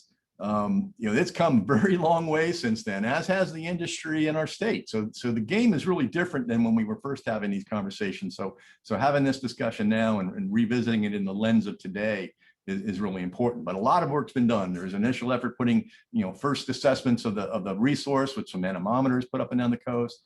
Next slide, please. A bunch of workshops have happened. The roadmap that was put out for the regulatory task force, and how do you actually permit something, or how does it work with South Carolina if the feds do this? that was all very much teased out. The work from Senator Campbell's committee was just monumental. Transmission studies, assessments of, high level as it may be, what's the impact to the transmission grid. Palmetto wind, we actually put buoys out to 12 miles. We were looking at the gradient and how fast the wind speeds pick up. So you get a sense of what that resource looks like, and incrementally you get much more velocity, which means more energy produced, which means better economic return. But the further out you go, they become more expensive to operate. So we need to get the right calculus in here. There are different rates of costs and benefits. And so that was a project that was some time ago. Next slide. Coming out of that Palmetto wind effort was calculation from the Savannah River Lab from Ralph Nichols. Basically, you can see on the left-hand side how the production, energy production really steps up from distance from the coast until you get around 12, 13, 15 miles or so offshore. And then the incremental increase, it starts to drop off. So you're getting much more wind the further out, and then that starts to slow down. The calculation for that time at an 80-meter turbine, 4.5 miles off of Georgetown, this was a capacity factor around 42. So remember that if you're not familiar with capacity factors, that will be important in the discussions further down. Next slide. Other initiatives, the industry and others, Santee Cooper, Vaisala, others starting to put SODARs. This is a SODAR that is starting to make measurement at hub heights. Most of the measurements about wind that are around the country are made at either 3 meters if it's a buoy or 10 meters if it's a station on land. These turbines are going to be turning way above that. So a lot of these assessments of the wind resource potential are modeled. So you're taking an assumption about what the atmosphere velocity structure looks like, and that's how these things are generated. So we've started to get that data, actually measuring it here and other places. We'll show you some in a little bit. That's been pretty instrumental. Obviously, the Clemson facility, the partnership with industry in Charleston is amazing. If you've never been there, it's worth finding a way to do it. It's such an impressive and forward-leaning facility. It's quite remarkable. Next slide. Again, regulatory task force working out, what are the authorities that are in place? It turns out a fair number of them are in place. The reality is that's like saying there's a plan to get through motor vehicles to get your license renewed. It doesn't mean it's going to go well. Right? It's not been tested and tried like motor vehicles have. So there's a pathway, but we're going to have to start working these things through to see how it really what happens on the ground. Next slide, please. And continuing on, North Myrtle Beach and the community up there, the North Strand Coastal Wind Team and others have really, got energized. The city there had passed ordinances to allow for small turbines in the beach. They've got very much engaged with what this could mean to the community, not just from the wind energy production in terms of having power coming from these structures, but what it means to the local economy, the boats that go out to service these things, the people that are going out and recreation fishing in the area and things like that. A lot of efforts going on in these areas. These are some of the turbines that have been put into North Myrtle Beach from Santee Cooper and with support from DOE and the Energy Office. Next slide. Some more technical efforts that have been underway. We've had studies offshore here looking at the forcings. What are the kinds of forces that we have to look for in planning for the Southeast? So we had a study in concert with the Savannah River National Lab that started looking at storm levels, the kinds of intensities of storms that we've had historically, converting that over into wave and current forces, and then partnering with engineering firms to start looking at what does that mean for the design to be best optimized for the kinds of conditions we have in the Southeast. Next slide. There is that was followed up with a project where we did this for basically the whole East Coast, all the wind areas defined from Maine to Florida, taking all the historic storm records, recalculating out what the recurrence levels, what kinds and intensities of storms you get every 10, 5, 20 years. What can you expect in kind of a risk assessment level? And then taking those forces and saying, what would you need to do in terms of the design standards, handing that off to a company in San Francisco that does a lot of offshore structures. And as you might imagine, it's a very different climate in Maine, a lot of northeasters and the occasional hurricane than it is off of Florida. A lot of hurricanes and maybe not so many northeasters, and everybody in between is getting both. So as the industry starts to evolve and mature and have steel in the water out here, obviously we're going to start seeing some optimization, and all those optimizations improve the production, reduce the uncertainty, and drive the cost down. Next slide. So this is the area maps we've seen for off of South Carolina. These are just the areas of interest, essentially. There's a large section up here, the Grand Strand, and some other areas, and you start matching that up with where the load is. You got an awful lot of people here in the Grand Strand. The grid is fairly new, relatively speaking. I mean, you go to New York, some of those power lines might have been laid by Edison himself up there, for God's sakes. And here, you know, it's been very intensively built since the 70s. So it's a bit of a different game here with many advantages for us in South Carolina.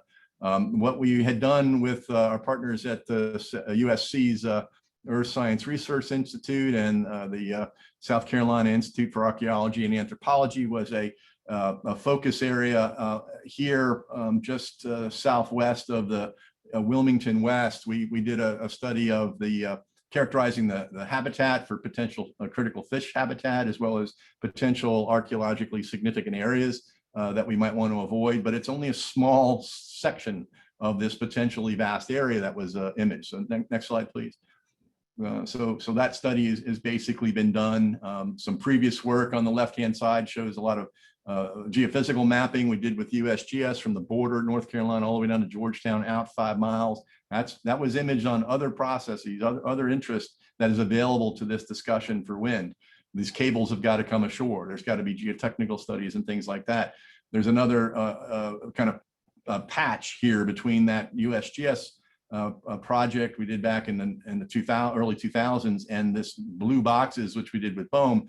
That was a sand resource study that Boehm did. So there's a corridor that goes out almost 16 miles where the geophysics is at very high resolution.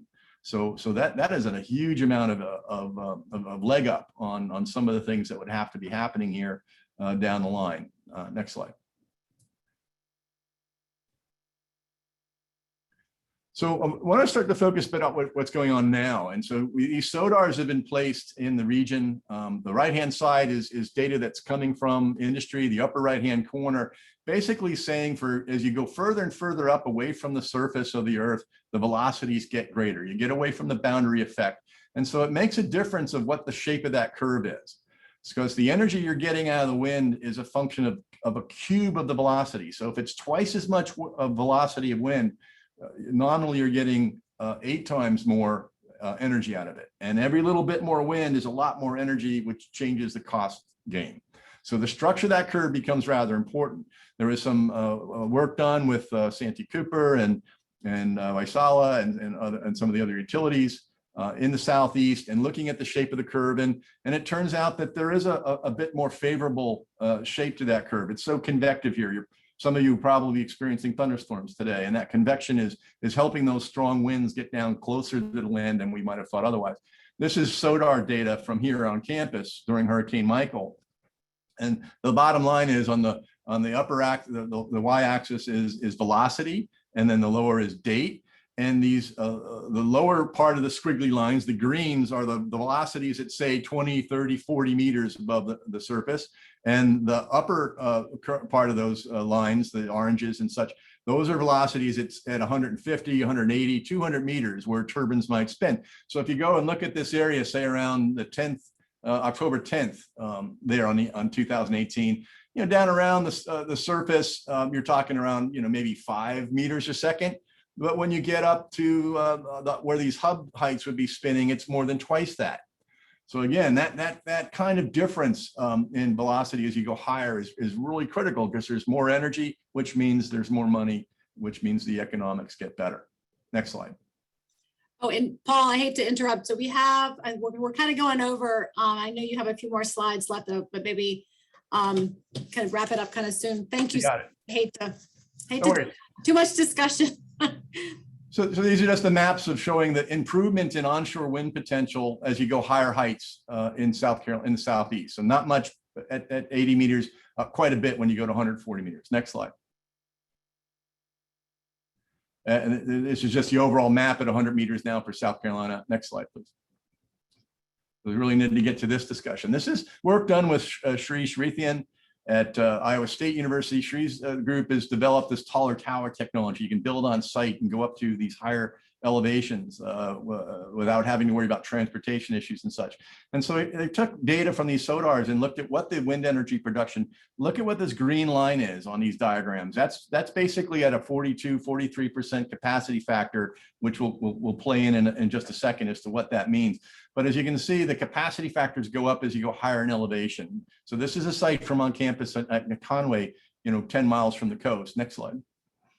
We go to Wadey's Island on the coast. You can see how, as you go in general, the resource is better, but as you go higher, you're getting to very high capacity factors. All right, next slide. There's been a site in Sumter County, been working with a Midwestern developer. Kurt might be on the line now, and a very prominent South Carolinian landholder from Sumter County has allowed this exploration going on there. And when you go and get up to these higher turbines, this may now be economic. Next slide.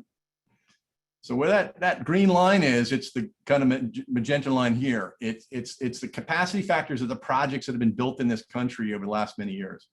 So those that are exceeding that line, which is kind of the median for 68 some projects that were put in the Midwest primarily the last several years back, economically so. You've got a lot of this going into Iowa and Idaho and all over the Midwest. We're on par with resources where people are doing this all around the country now. That was not possible 10 years ago. So it wasn't even on the table. So this is now possible. Next slide. So we're going to click through some summary points. So the industry is maturing. We're progressing down the coast. It's right at our border. We've done a lot of technical and regulatory framework foundational work. The energy demands and the technologies have evolved. Next click. There's already a strong industry presence. There's an opportunity to expand and diversify some industries. There's a twist on tourism that can happen with these structures and such. There's construction and operation jobs. There's other things that are coming, and the potential for other synergistic industries like ocean aquacultures and things that are going to be out there in the offshore that we're going to need because we've got so many things jammed into a limited space on the coast. There's other opportunities that are synergistic. Last slide, I think. And then we'll have to do the job chaining through the technical college system with if there's a time later, just what kind of jobs people are getting in the Midwest for these, and Katherine can speak in North Carolina. So there's this proposed lease sale at the border. It's onshore is now possible, and we've been exploring with Iowa State and the Energy Office and many others the prospect of a test bed onshore in these areas. Can we go and optimize onshore technology at a small scale, 3-4 turbines? Deal with all the issues that we're going to have to deal in terms of the grid connections, all the NIMBY issues, all these kinds of things we might be able to do on scale, and use this as kind of a on-ramp to this offshore industry because it's coming. And there's probably an interim period while that time takes that we can really kind of get started and get our toe in the water, so to speak, through this onshore opportunity. Next slide, it's probably it. So that was kind of what I want to leave with. There's a lot of work to date. Onshore was not a possibility. It is now, but it's got to be worked through a few things. We're in a really opportune period to do that as the offshore continues to evolve and develop, and just trying to expedite that to when we hit the targets we're trying to hit. Thank you.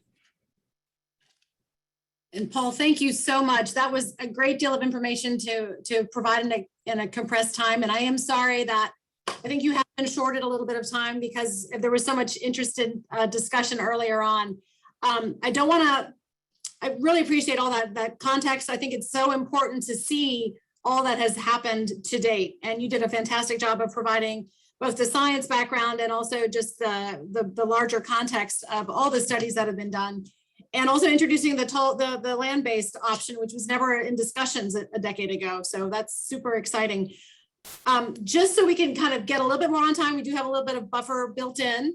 I'd like to say that we would take, we're going to do two things. We're going to take a poll, and we're going to put in, and Hailea will pull that up right now. Our second question to you all and we'll give you 5 minutes to just get up, take a break, and then join us back at 2:42. Let's be real specific.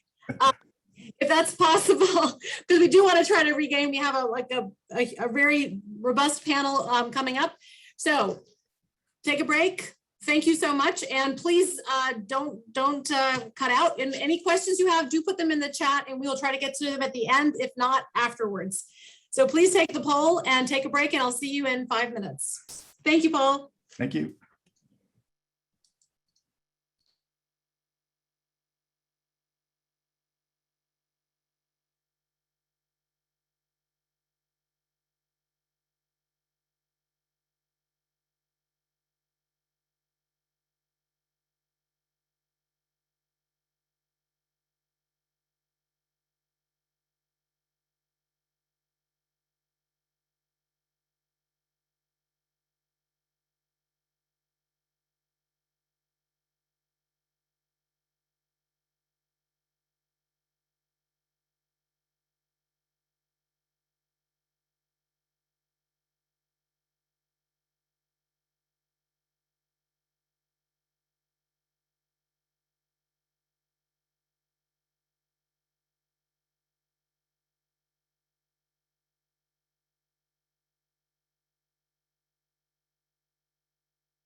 All right, hello, everyone.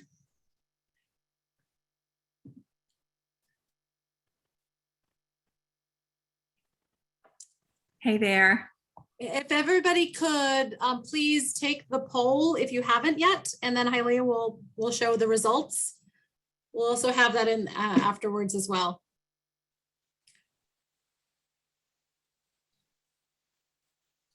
As long as we have a critical mass answering.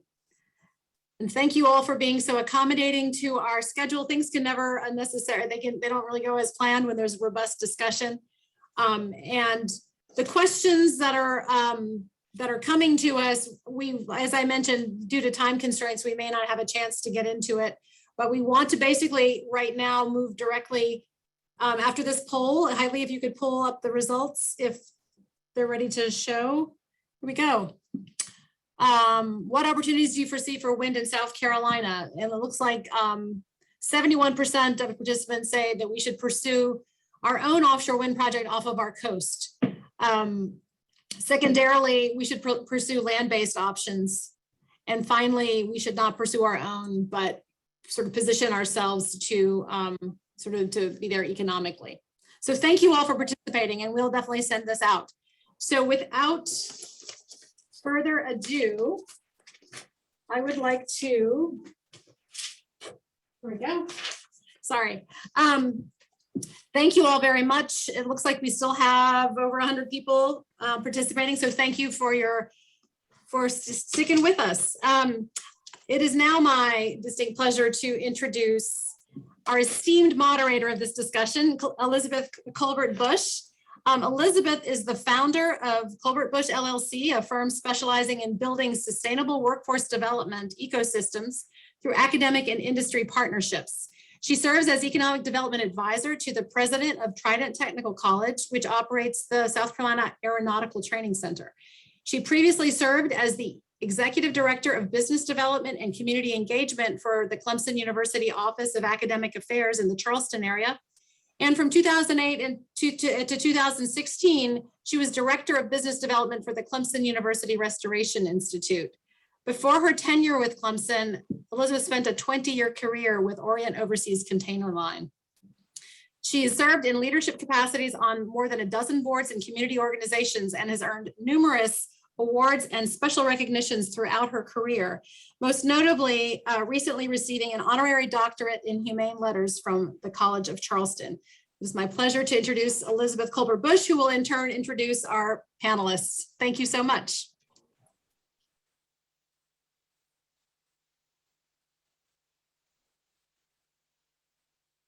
Elizabeth, you're muted. There you go. Okay. I was just muted when I was telling you you were muted. Okay. Thank you very much for the kind introduction, and it's wonderful to have everybody here.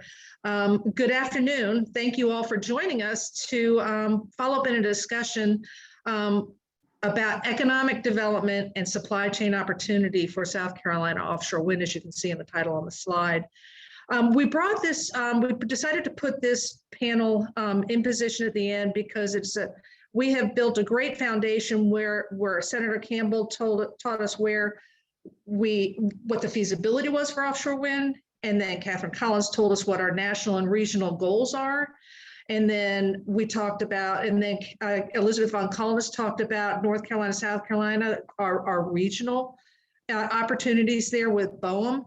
And then Paul Gaze with all the important research work that has been done to get us to where we are, to the point where we really know now that we can do offshore and onshore wind. So thank you all for teeing it up for me like this. One of the things that Paul Gaze had mentioned at the end was workforce development. Why is Trident Tech on this call? And on this, because if this is going to happen, and it will, we feel confident, when offshore wind comes, when onshore wind comes, we have to have a workforce. One of the most important things for economic development, sustainability in a state is the workforce. It's a skilled workers, skilled jobs that are trained. And so that's where the Trident Technical College comes in this panel. I did want to talk a little bit about some of the key components that we're going to talk about in the next slide, please. Thank you. So you heard early on when we were doing the feasibility study in 2009 and then in 2012 and 2014 to keep moving down the path on the economic impact side, we did two phases of an economic impact study. The first phase of the economic impact study was to assess two major things. We wanted to understand what the supply chain looked like, and in that supply chain, what kind of jobs would come from that supply chain. So this is all very broad, and if anybody would like to see the full report for both economic impact studies, those are also on the South Carolina Energy Office website under wind. So if anybody would like that, we're happy to share that with you as well for the full details. So our task was to identify South Carolina firms in the wind energy supply chain and to estimate potential economic impact of the wind energy industry in South Carolina. So the two components that we had to do was we were looking at it from 1,000 megawatt. You heard Senator Campbell talk about the feasibility, that we looked at a 40 megawatt for a pilot project and 1,000 megawatts for the full offshore, or 1 gigawatt. So we were going to estimate the economic impact of the installation of a 1,000 megawatt farm off the coast of South Carolina, and we were going to estimate the economic impact of the state with the existing supply chain and identify those in South Carolina. Next slide, please. So here are the findings from phase one, and heavily focusing on jobs and revenue and tax to the state, or I should say revenue to the state.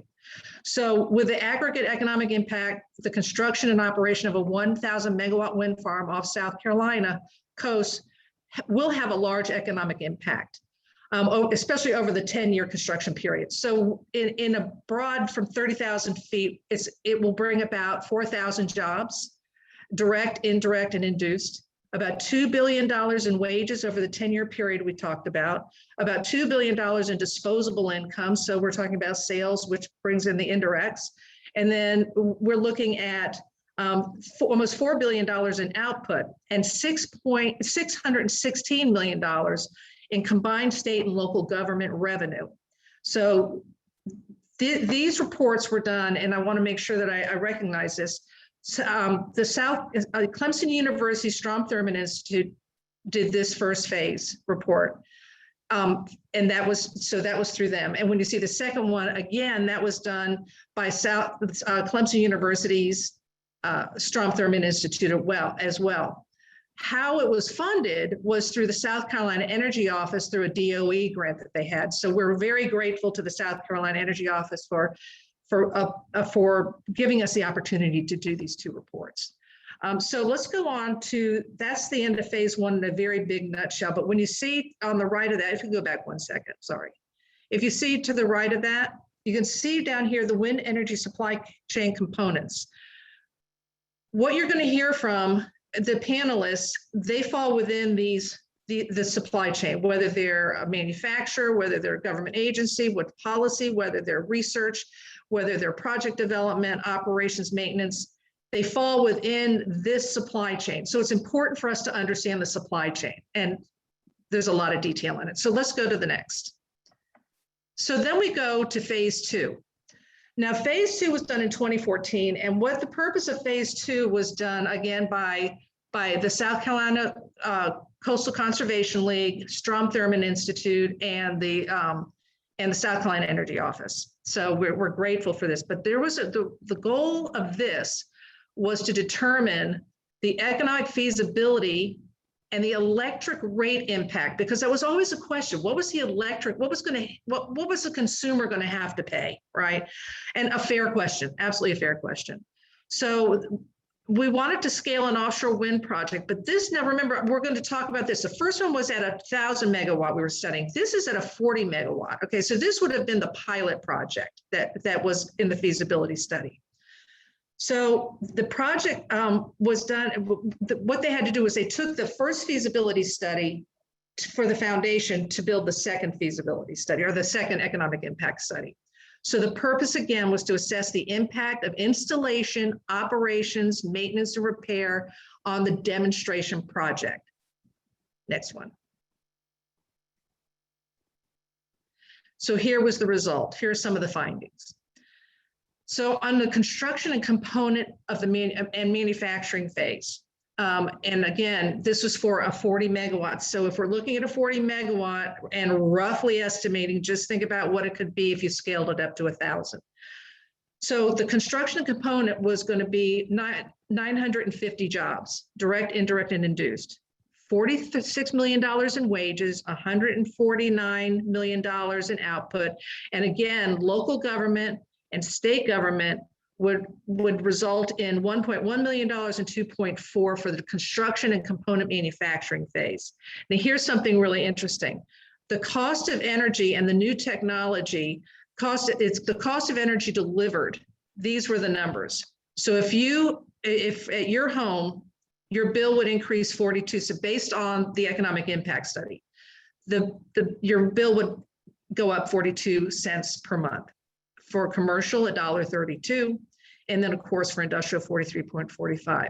Now we've heard earlier today about North Carolina and smart wind, right? So if we went into a joint project with North Carolina or with Georgia, our cost of energy delivered would be reduced by half. The impact would be reduced by half because of the shared costs and the shared responsibilities of the project.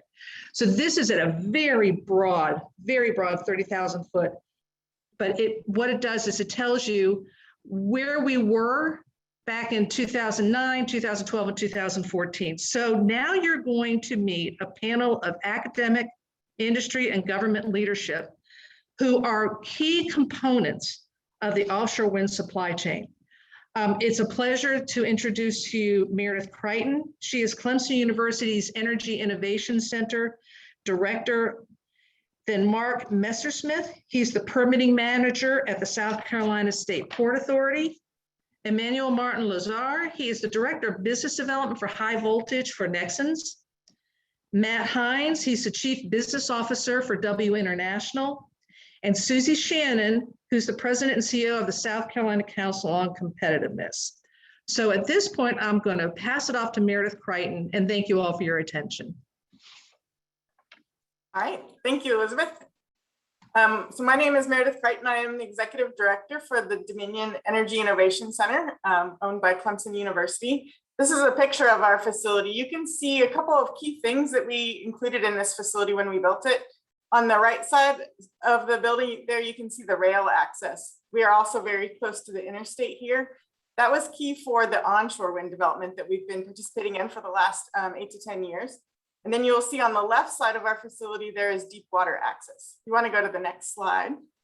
This is a top view of what our facility looks like. We actually own the area where the boatyard is. And so if we need to bring in an offshore wind turbine, which cannot go on rail, can't go on the highway, we have deep water access. This will actually be a key aspect that you'll see in a lot of different discussions today with being able to bring in the size and the weight of the components that are going to be used in offshore wind turbines. You want to go to the next slide? So what we actually do here at the Energy Innovation Center, we're working to accelerate the development of new technology and get it into the wind market, basically to reduce the cost of energy, like Elizabeth was just talking about. That's really what we're trying to do, is get energy costs down, yet implementing the renewable energy. We obviously have academia here right on campus, and then we marry that with government and industry. The biggest thing that we've been successful on is really establishing long-term partnerships with industry. And by doing that, we're not only doing workforce development, but really focusing on research as well as the education of everybody that's going to be working on it. So if you want to go to the next slide. So we actually have 3 different bays here at the test facility. That all 3 together make up the Dominion Energy Innovation Center. The first one is the Duke Energy eGrid facility. And this is where we have a 15 megawatt grid emulator. I'll talk a little bit more in depth about that, but that is really our electrical focused test facility. And then we have 2 bays that are focused on the wind turbine drivetrain test facility. One is a 7.5 megawatt test bench, and the other one is a 15 megawatt test bench. Now, you've also heard a lot of discussion. When we built this facility 10 years ago, we thought 15 megawatt for offshore was going to be great. We're actually already at 15 megawatt turbines today. And so there's going to be some need to actually go bigger and looking at how we're going to do that in the future. But that kind of gives you a little bit of an idea that the 3 bays, we can connect up the grid emulator with either the 7.5 or the 15 test bench and run electromechanical testing as well. Let's go to the next slide and I'll go a little bit more in depth on what the wind turbine test facility looks like. So here's a picture of our 7.5 megawatt test bay. The 15 megawatt looks very similar but bigger when you do that. And so you can see on the right side there is a machine head from a wind turbine. Kind of looks like the box that goes at the top of the tower. That's what we're actually testing. And then on the left-hand side, you can see all the equipment that was actually installed here. And that's the equipment that we share throughout the industry. It's very costly, and that's why we're a facility that can do that. It's very difficult for any one manufacturer to make that much of an investment in this equipment, but because we can share it between all of them, makes it a more affordable testing. We've been very successful driving reliability and quality into the onshore wind market. We've run 5 test campaigns on onshore wind turbines and 1 offshore wind turbine that we've done here as well. So like I mentioned earlier, there is going to be some additional investment that's going to be required to support not only the different technology that's going to be in offshore, but also making sure that we can sustain the size and the weights of the components. You want to go to the next slide? I wanted to make sure and include a couple pictures of the grid, of the eGrid facility. This is the Duke eGrid. You can see some pictures of our power amplification units and some of our, what we can use for testing transmission lines. Really, this is a 15 megawatt grid emulator. So we can emulate the grid anywhere in the world, 50 hertz, 60 hertz. We can make it very clean power. We can make everything perfect and make sure that technology is going to work with it. And then we can start introducing any different issues or challenges into that grid. And yet, that's one of the things that's actually key is as we introduce more of these renewable technologies, they all have to work together. They all have to be able to ride through any issues. Because you can't really go to an offshore turbine and push the reset button easily. You need to be able to have that turbine do that automatically. So that's what the eGrid facility is all about. You want to go to the next slide? I think that is everything that I have for the introduction for the Clemson University. And so now I'm going to hand it off to Mark for his introduction.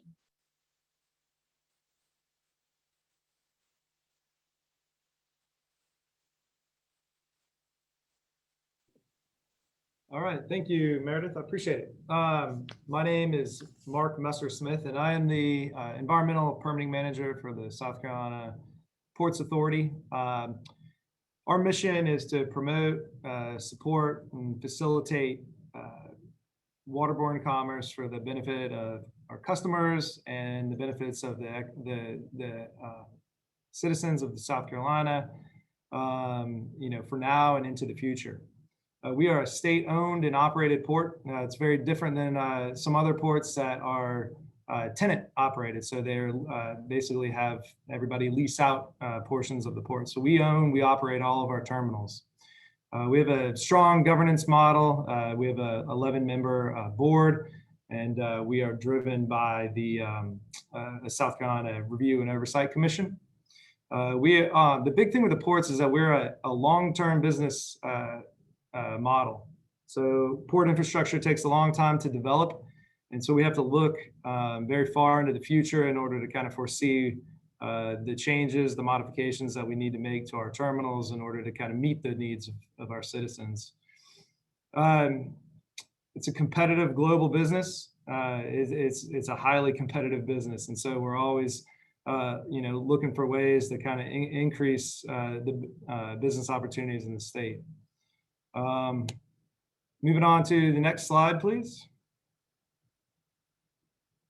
I wanted to share with you guys, move this out of the way here, where our terminals are in the Charleston area. So we have 3 marine container terminals. There are our largest terminals. There's the Wando Welch terminal, which is there on the Wando River towards the right side of the figure there.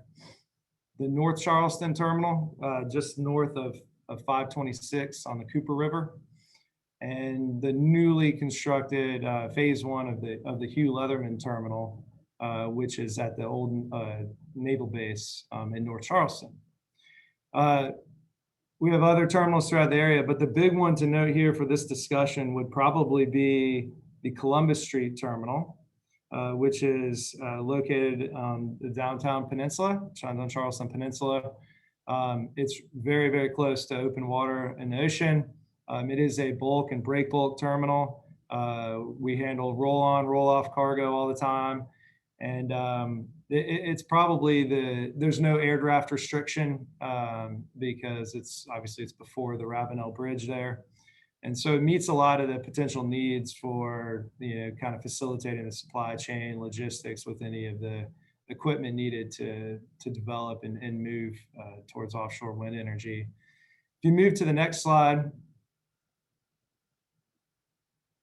we have experience handling very, very large equipment. And so this is actually at the Columbus Street Terminal. Years ago, we handled, I think it was something around 40, 50 of the wind turbines there. So we had the blades out there. They were brought in and moved via heavy lift cranes onto our terminals and taken out on flatbed trucks. So they already came with all the specialized supports for them. And they were basically taken inland somewhere. Honestly, I do not know where exactly they went to. We've also handled a lot of the GE gas turbines too.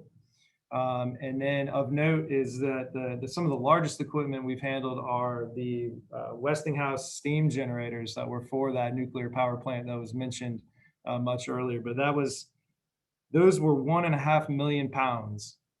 And so we have the ability with our partners, with the heavy lift cranes out there.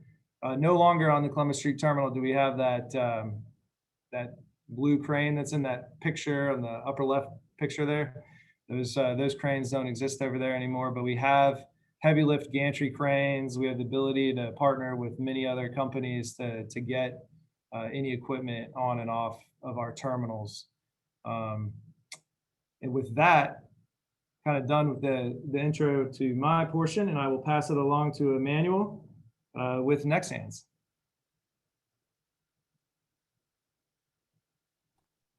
Thank you very much, Mark. My name is Emmanuel Martinhauser. I'm the Business Development Director for Nexans in the US related to submarine transmission, which is mainly used in offshore wind. Let's go to the next page. Just briefly, we are a multinational company on all 5 continents with about 25,000 employees. And the division I'm belonging to, which is one of the main branches of the company, is what we call Submarine Land Energy System, which provide a transmission system that is used in many renewable energy projects as well as on the onshore grid. Next page. I think it was already covered, but I was not sure. I just wanted to highlight to the participant that offshore wind is real, that the US has massive amount of offshore wind resource available if this country wants to tap into it. It started in the Northeast because that's where you have the strongest wind, but you can see that you still have very good wind all the way to South Carolina. And if you see also some little red dot on the US map, I just was trying to highlight that the US supply chain is already starting to spread from Maine to Texas. For instance, there is a Dominion vessel that is being built in Texas. You have a lot of players that are starting to spread out into the supply chain for offshore wind. I'm not going to comment much more on that, but there are real projects backing the offshore wind industry. The US is coming after most of the development cost and the cost of reducing the levelized cost of energy has happened in Europe. So the US is in a good position to be able to leverage all the know-how that has been acquired by first entrants for the last decade and a half. Already, if you start to include now North Carolina, more than 30 gigawatts of public policies that are driven by the state. And that's very important, is to understand that energy policies are driven by the states when it comes to renewable energy. Okay.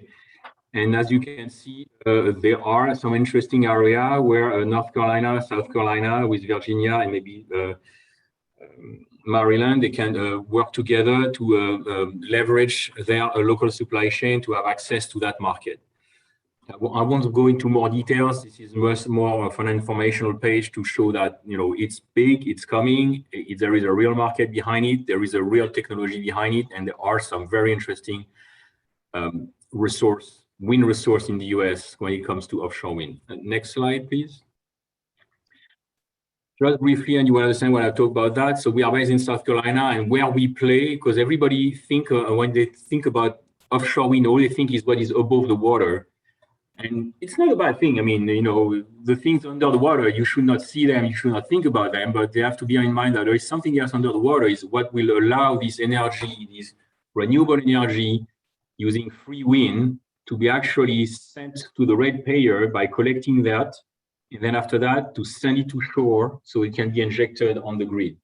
And my company, that's where we play. We provide the cable system that allow to collect this energy and send it to shore. Especially what we call here the export cable, the subsea section and underground section. And we are talking big stuff.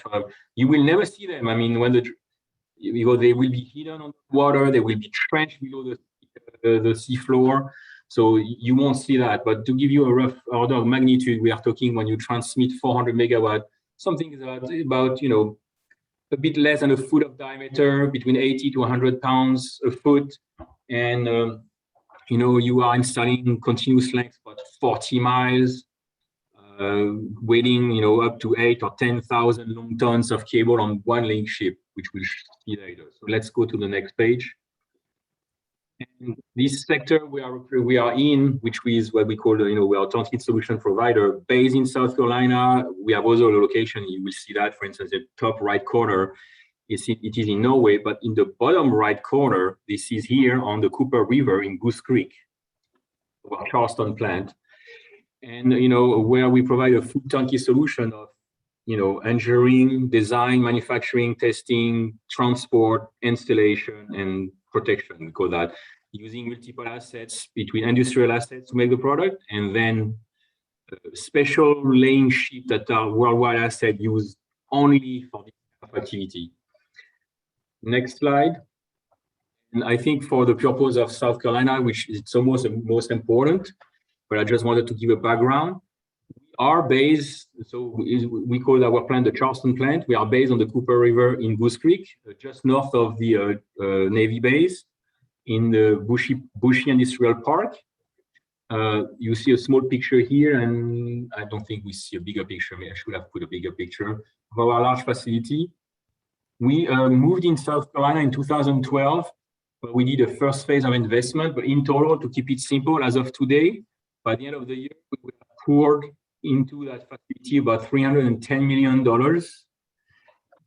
And that facility has already started, by the way, will be capable and has already started to manufacture these submarine cables that are used for offshore wind. Okay. And we have about 210 industrial jobs in our facility. And we transform raw material into the finished product. So what we wanted to highlight is that wind in the US is already started to create jobs in South Carolina with our facilities and other people that will speak after me. But most of the offshore industry in the US is driven by state policies, and states have a tendency of preferring supply chain from their state. So my message to those listening to this webinar and this workshop is, I think it's about now the right time to start the discussion about offshore wind in South Carolina. Some people head start, those states will take the first entrant for the US risk. And, so South Carolina would be in a good position now to reclaim that lead and start to develop some energy policies using offshore wind renewable energy, which will allow also the state of Carolina to leverage that to increase the economic benefits of offshore wind by using a supply chain that is already starting to implement itself in South Carolina. And this is, so offshore wind, people have been discussing about offshore wind for a while about, the supply chain and so on. This is there are some real brick and mortar industrial facilities being built behind this discussion about workforce development and supply chain. And we are an example of something that it's a facility that, we spent, I said, more than $300 million into it. We have 210 direct industrial jobs. Industrial jobs are very stable jobs. You don't need a facility for 5 years. You are in for at least 40 years or more. But the next step, the logical step for South Carolina would be really to develop its policies, because we have a lot of industrial actors that would be even more attracted to come to South Carolina if they know there is a policy behind it. Well, thank you very much. Pleasure talking on this call, on this workshop. And if you have any question, I'd be happy to answer.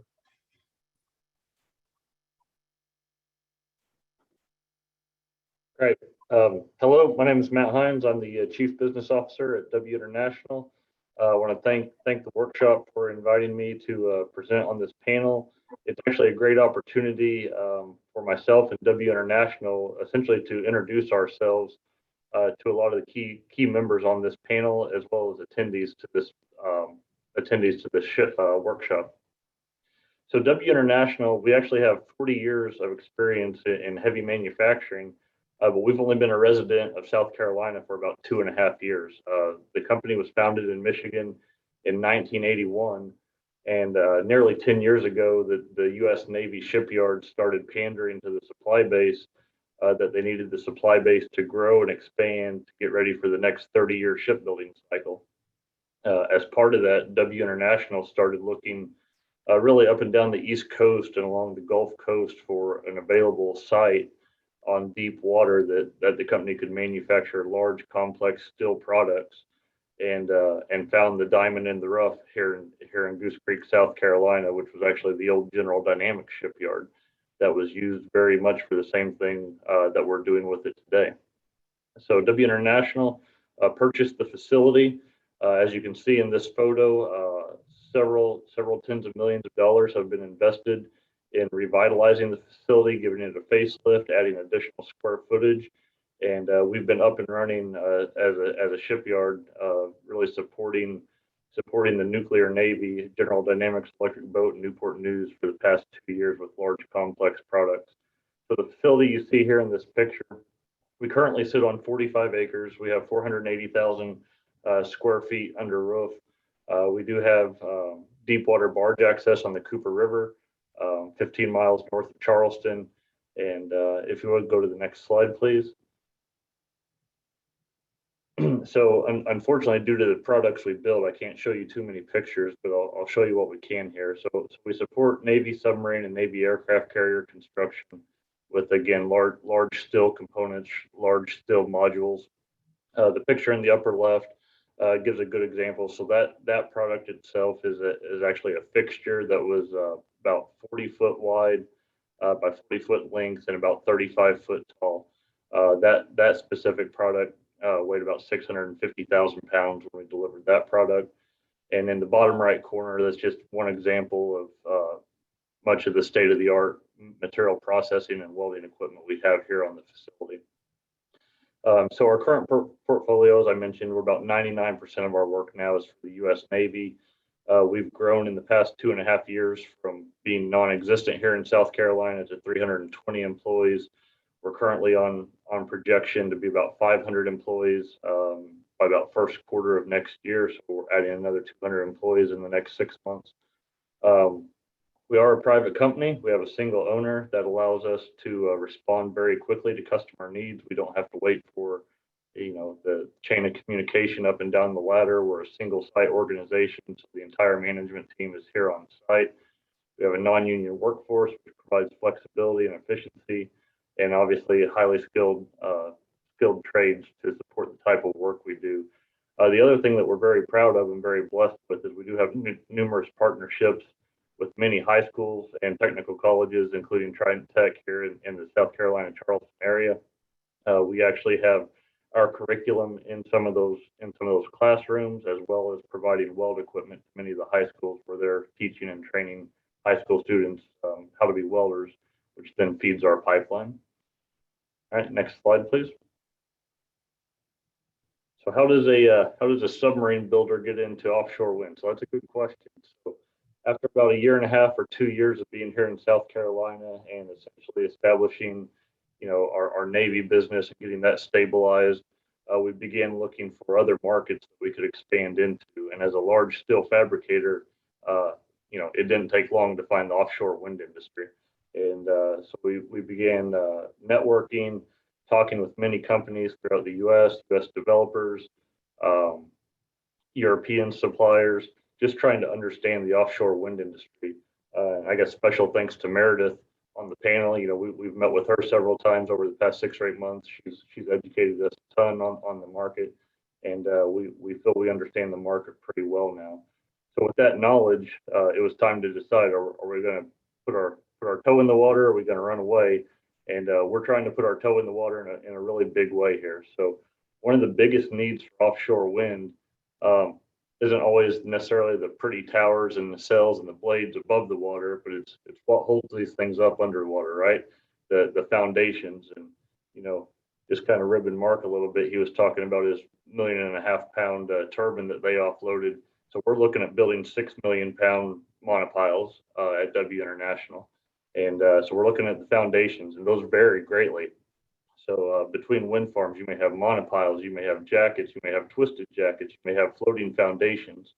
And it takes a very versatile and knowledgeable shop to be able to bounce from one project to another, as well as build what's called the transition pieces. That piece that's very visible in most pictures has the landing platforms and the docks and the ladders where the boats land when they go out to service the towers. So to do so, as big and as wonderful as our current site is, it's not big and wonderful enough for this industry. So we're looking to expand to up to an additional 300 acres of greenfield site, build a brand new facility to be able to manufacture these. And you know, our vision is big. Our eyes are pretty big on this. We don't want to build a small foundation shop. We want to build a foundation shop that is as big and can compete with some of the largest European suppliers in the nation.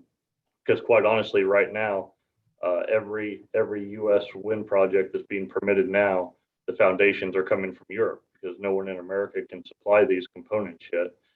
So this would bring a tremendous opportunity, obviously to W International, but to the state of South Carolina.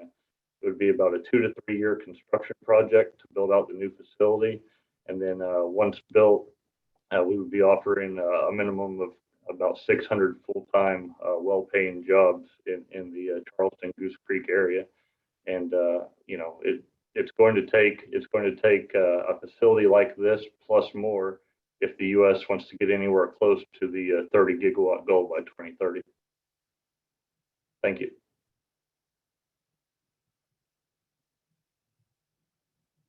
Hi, everyone. Susie Shannon with the South Carolina Council on Competitiveness. And if we can move, yep, perfect slide. That's actually my primary intro slide. So on the screen now, if you can view it as an around the world of the core of what we look forward to every day at the South Carolina Council on Competitiveness. I'm actually going to shorten it to SC Competes. As we notice, we are being called these days, and we actually like that name of all the names we're called, by the way. So our scholastic mission is pretty straightforward: and nonprofit collaborative of companies, academic, public agency partners, you know, all working together to advance the long-term competitiveness of the state. So that means we get involved in a lot of sort of broadly defined fun stuff. In fact, the very type of collaborators have been introduced ahead of me, whether Matt, Trident Tech, Clemson University. So we can't fit across all of what we do in an elevator speech, so maybe easier to describe who we are and what we do through our 3 pillars. So one is research and action, such as through economic impact studies. You know, it allows us to market our state strengths, but also to maybe quietly uncover areas we do need to address. Education and workforce programs, both K through 12 and higher ed, an evergreen issue for us. Already heard that sprinkled a lot already today. But the backbone of what we do every day, and in concert with state agency partners and with companies and academic institutions, is to nurture and manage industry clusters. So you're wondering what a cluster is. It's simply a geographic concentration of related firms. They share skills, they share vendors, they share research, support institutions. We also like the high school definition. You know, we're all working together, state agency partners, companies, peer organizations, academic institutions, to beat out others around economic development. So Emmanuel, I absolutely embrace what you said earlier about how can we build out that exclusive South Carolina supply chain to support this type of development. Our signature programs today, Transform SC, we're focused on developing transformational K through 12 strategies to help get our children ready for career or college citizenship. and to meet the express needs that employers are looking for. Aerospace, where we support aviation and defense sectors, commercial and defense sectors that bring a nearly $29 billion impact to our state. Logistics, we've heard that a lot already today, all modes, railroads, maritime, air freight that make our state globally competitive and getting the stuff we make out the door farther faster, or making the stuff that we need get in efficiently and affordably. And then technology and cybersecurity is our latest. In partnership with Department of Commerce, we did the state's first study last year and rolled up to an $89 billion impact within our tech ecosystem. And we all know that that tech and cyber piece touches everything that we've been talking about today.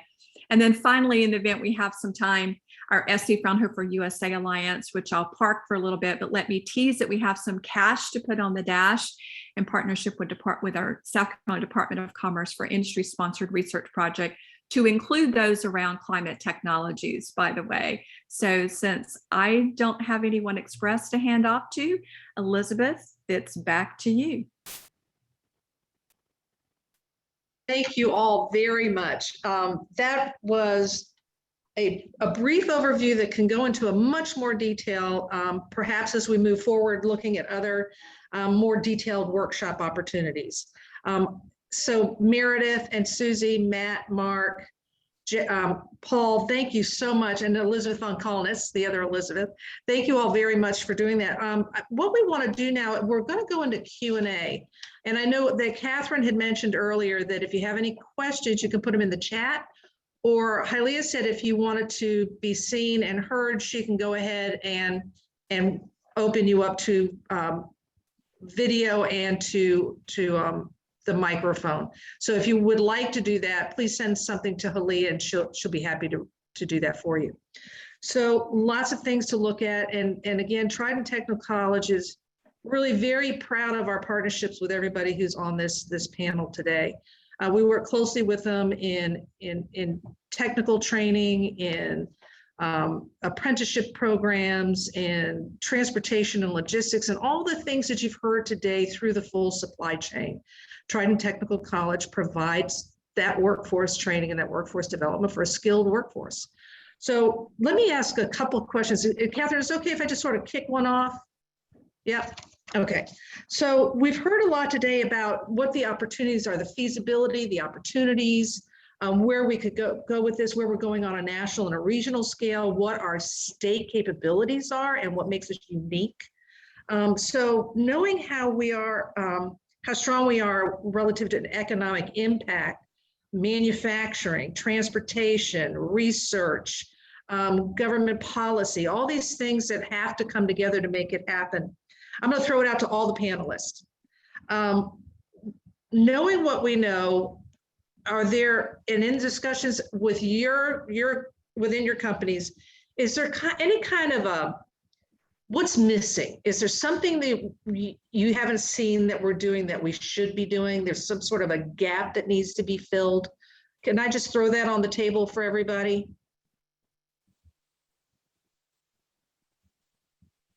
Okay, come on, guys. So I'll jump in. I mean, and Emmanuel touched on it a little bit earlier. It's timing, right? So South Carolina put a lot of effort in, I believe, 5 to 10 years ago. And as the offshore wind energy is resurging here, I think we could all look in the mirror and tell ourselves we're a little bit late to the party on this time around.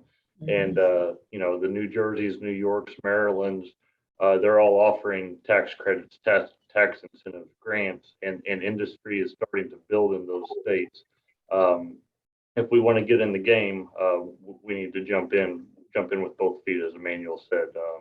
Permits are starting to be let, orders are being placed, and those orders right now are either going overseas to Europe or they're going to the Northeast states. Yes, and if I may, Mark, just to chime in right after you. The current administration had announced that they wanted 1 or 2 industrial facilities of each type in the US. Thing is, when for certain segment of the supply chain for the offshore wind, it will maybe 2 or 3. For others, it's going to be 1 only. When 1 or 2 of those are built, that's it. Where they are built, they won't be built elsewhere. So and it's driven by the states. You know, there need to be a incentive, and all of that is very important. As important is that if the state of South Carolina want to play big in offshore wind, it needs to develop its own offshore wind public policy, creating a path to market for offshore wind. Starting, I mean, a suggestion was Wilmington West, it's between South Carolina and North Carolina. Why would it be only a North Carolina project? Could it be a joint project between North Carolina and South Carolina? Or part of this lease area is used by North Carolina, part of this lease area is used for South Carolina. But for that, the state of South Carolina, he wants to leverage, attract in the supply chain in South Carolina, and it's really driven by the energy policy of the state.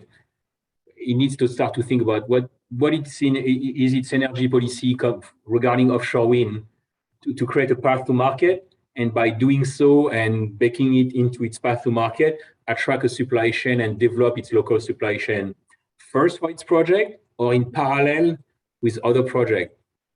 And that's what you see other states doing. You know, you see New York doing that, you see New Jersey doing that, you see Virginia doing that. All those states understood it, that they baked into their offshore wind policy a path to develop their supply chain in their state, knowing that after that, when it's in place, and this supply chain is not going to be floating elsewhere, it's going to stay in their state. Yeah, and Elizabeth, we're seeing that nudge anyway, right? So Senator Campbell did a great job in laying out the thumbnail on the needed innovation ecosystem, the workforce development, the value chain assets. So it's all part of the same thread. You know, keeping the current supply chain responsive and competitive in the changing market, adding on additional layers where we're needed. You know, South Carolina is very strong in our brand manufacturing, our siting of OEMs, and most of which have publicly set aggressive sustainability targets. And so what we're hearing, whether it's manufacturers inside of aerospace, automotive, for example, all have announced specific emissions targets, resource efficiency goals to include pushing those into their supply chains. And that's going to come one of two ways or both. It's the old wielding the carrot or the stick approach. So if you look at, for instance, if an OEM has, you know, a comprehensive, renewable, sustainable plan, and it decides that it's going to prefer business or not do business with, you know, a supplier that doesn't have one or won't help that customer OEM, you know, meet their renewable or resource efficiency goals, then they may go elsewhere for their supplier needs. So it's not just, you know, those particular OEMs specific to wind energy development, but also those, you know, adjacent or ancillary implicated industry areas, you know, so it's figuring out how to assess the readiness of the industry players. Where do we look at proactively connecting the needs of the wind industry with the capabilities of the potential suppliers from our own existing industry pool, you know, and then of course come up with a plan to recruit them timely. And that chain is potentially broad, right? I mean, in addition to the heavy hardware, and I will admit I am the least technically proficient or in the know person on this panel, on this entire workshop. But you know, we're seeing a lot around software and IT development to support the energy economy, advanced materials, 3D, and then I'm just going to jump into an area we play in and worry about every day, and that's logistics. So, you know, it's warehousing and industrial space. It's, you know, a good story is we, in partnership with the South Carolina Ports Authority a few years ago, we undertook a national review of warehousing and distribution centers. And guess what? 3 South Carolina locations ranked to the top 5 in that assessment of cost competitiveness when they looked at 20 strategic locations across the US. And those with Dillon, Charleston, Greenville, Spartanburg area, by the way. And then of course, you know, looking at that just-in-time inventory management and how do we, you know, ensure we're at the ready to respond to production schedules, localizing that supply chain. And I know we're supposed to peer sort of macro today, but, you know, certainly will be helpful to review and refresh that, you know, earlier reference to that end-to-end look at the supply chain. Well, if I could follow up with a question to you, Susie, but to everybody, I'd like you to jump on this as well. Anybody, I want to open it up. So we've heard about how industry has their corporate goals and objectives. We've heard about what our feasibility study was and policy behind that. We know that the industry is requiring it, but how do we collectively come together? We know that the port is a massive, of course, key component to being able to execute, right? So my question to all of you here is, and Susie's a sticker or whatever, will industry drive the policy, or will the policy drive industry growth?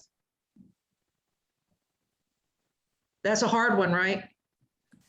Yeah, I would say right now, industry is driving the policy in a lot of different ways. And we're even seeing that with, wanting to do like certifications of gearboxes, things like that. But the industry is really driving some of those policies right now. There will come a tipping point where it goes the other way.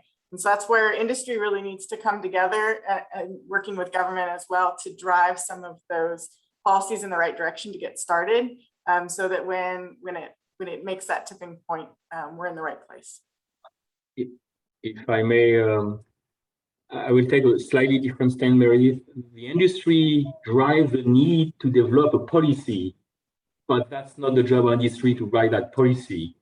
But on the other hand, the industry can work, with the South Carolina legislature to see what kind of policy, public policy can be put in place that would meet the needs for the state of South Carolina and also the need of the industry in general. I mean, because a lot of other corporations that has nothing to do with renewable energy sector, they face a similar constraint where driven by their own customer, where they have to source renewable energy in their energy mix for their consumption. Next sense, we'll be more than happy to participate into the dialogue and provide input. We have a need to see a policy being put in place, but we don't write the policy. So with it's the suggestion from Emmanuel and Meredith, of course, getting to the tipping point, be curious what that tipping point would be, but to bring industry together to discuss what the needs are and then to deliver the message to whoever our leadership is. So it can go both ways. It can go that way and then see what the feedback is. Is that what we're looking at, Meredith and Emmanuel? Yeah, dialogue with the South Carolina leadership and the legislature on the topic of renewable energy and see how we can create a path to this renewable energy in South Carolina and with the maximum economic benefits for the state of South Carolina. Yeah, Matt and Susie, I'd like your thoughts on that too. And then Katherine, if we can go into some chat questions. Yeah, I think it's the usual trilogy. I think you've got to have the academic institutions supporting the R&D work that's needed. You're going to have the companies stepping in and really sort of being in the driver's seat. But the car, maybe it's EV powered by wind, for instance, since the two complement each other, with the policymakers, helping, navigate through, right? Matt, what do you think? Yeah, so the situation we're currently in is the federal government has thrown out the objective, but all the funding and policy making lies with the states, right? So the states are essentially being pitted against each other, and different states are approaching that in different ways with local content requirements, with their own funding and tax initiatives.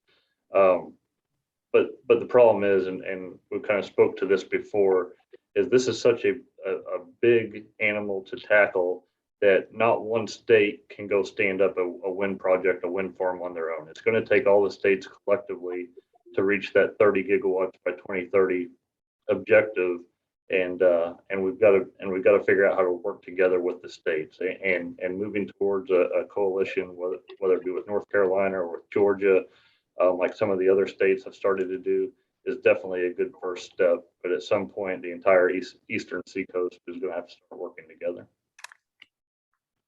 Great, thank you. Mark, did you want to say anything about that? I know you're with the Port Authority, but you guys are going to be moving the cargo.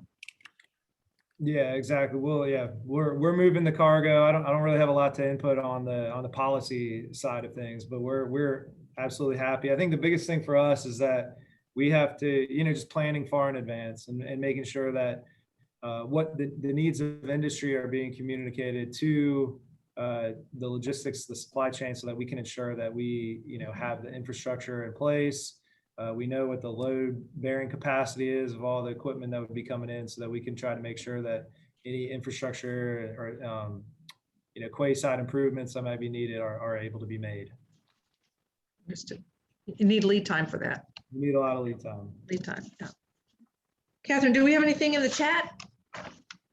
Well, we have an abundance of questions in the chat, but we won't be able to get to all of them. I'm trying to pick out those that really focus on the economic development parts of it. So there is a question here. You have discussed the startup and development part of the supply chain, but to address the potential for the ongoing service, maintenance, upgrading, and expansion of the market beyond the startup. Does anybody have any insights into that? Sort of the notion beyond just building the residential turbines. Yes, Emmanuel.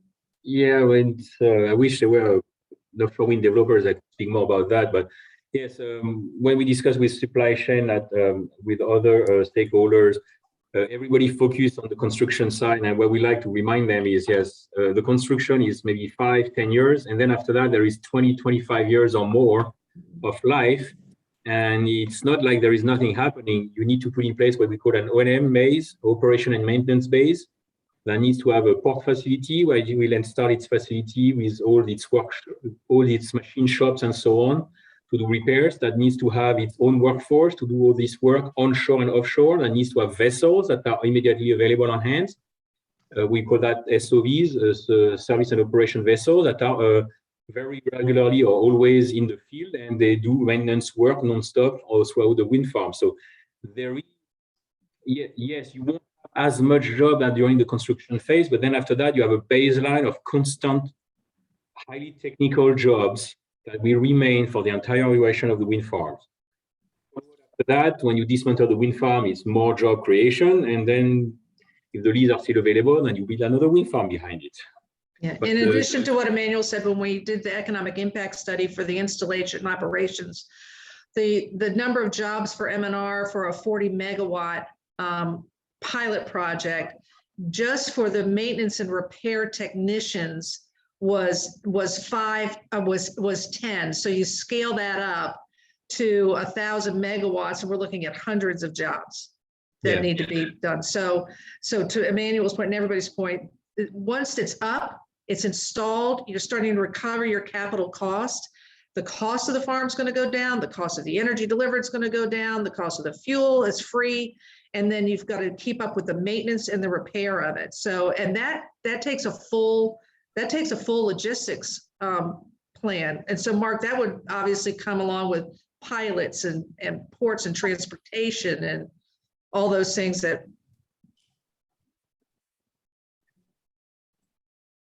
And I'll just read You're another. on mute, Mark. You're on mute, Mark. Sorry. Go ahead, Catherine. You already. No, please go ahead, Mark. Go please speak to that. No, I was just going to say, yeah, it's a big issue to handle the O&M component of it. Yeah, I mean it's a ton of coordination that would have to go on between all of those folks, and I think it sounded to me from that the Boehms, the Carolina Long Bay partnership up there that the Coast Guard was actively involved, working with getting information from the pilots and from the shipping lines and all that to make sure there were no issues and concerns with shipping lanes and traffic and things like that. I'd like to add on to what Mark's comments. The infrastructure that's needed to support offshore wind turbines is not minimal. I don't know if anyone's ever been to Aberdeen, Scotland, but they have a lot of offshore sites that they're using there for energy, not necessarily all wind, but that's one of the busiest airports in the world, simply because they're constantly taking wind technicians out to the wind turbines and back on helicopters. And if you've ever stayed at the hotel that's nearby the airport, it's amazing to watch and listen to it all night long as they're doing it. There's also a lot of boats that are going to be required, taking the equipment out there even for the regular maintenance and the service that's needed. They not only need to know how to do it, but they have to get a lot of large and heavy equipment out there to do that as well. So even just building the boats to start with is a major investment that needs to be done. And as Matt can probably talk about, you don't build boats that big very quickly and with that capability. So that's something that we need to invest in as South Carolina, is making sure we have that infrastructure ready to go, and that we're also training the workforce to be ready to go do that. And we have a very good port. I mean, if you look at the Mid-Atlantic coast, you have the northern edge of the Mid-Atlantic states, you have Virginia. In the southern edge, you have Charleston. And in between, there is nothing. So, I mean, that's why I would suggest also strongly that our state works one way or another through a memorandum or whatever with other states that have energy policies and renewable energy, so that, you know, South Carolina can leverage the great port that we have in Charleston. Yeah, our transportation and logistics is extraordinary. You think about everybody. You've got W International, who's right next door to Nexans, and right down the street from Clemson's Energy Innovation Center, that's right there by the port and all the piers. The transportation and logistics is rock solid. We've got, you know, shallow waters, demand centers, cabling, OEM. We have the only U.S. OEMs wind energy research is in Greenville, right? Yeah, they're still there, right, Meredith? Yes, they are. Yeah. So Meredith used to be with GE, just for reference. She was in charge of all the testing for onshore wind turbines in the U.S. So anyway, so we've got the OEM, we've got the suppliers. We are uniquely positioned with 30%. If somebody said to you, you have 30% of all the U.S. oil, wouldn't that be kind of exciting? Wouldn't everybody be kind of excited about that?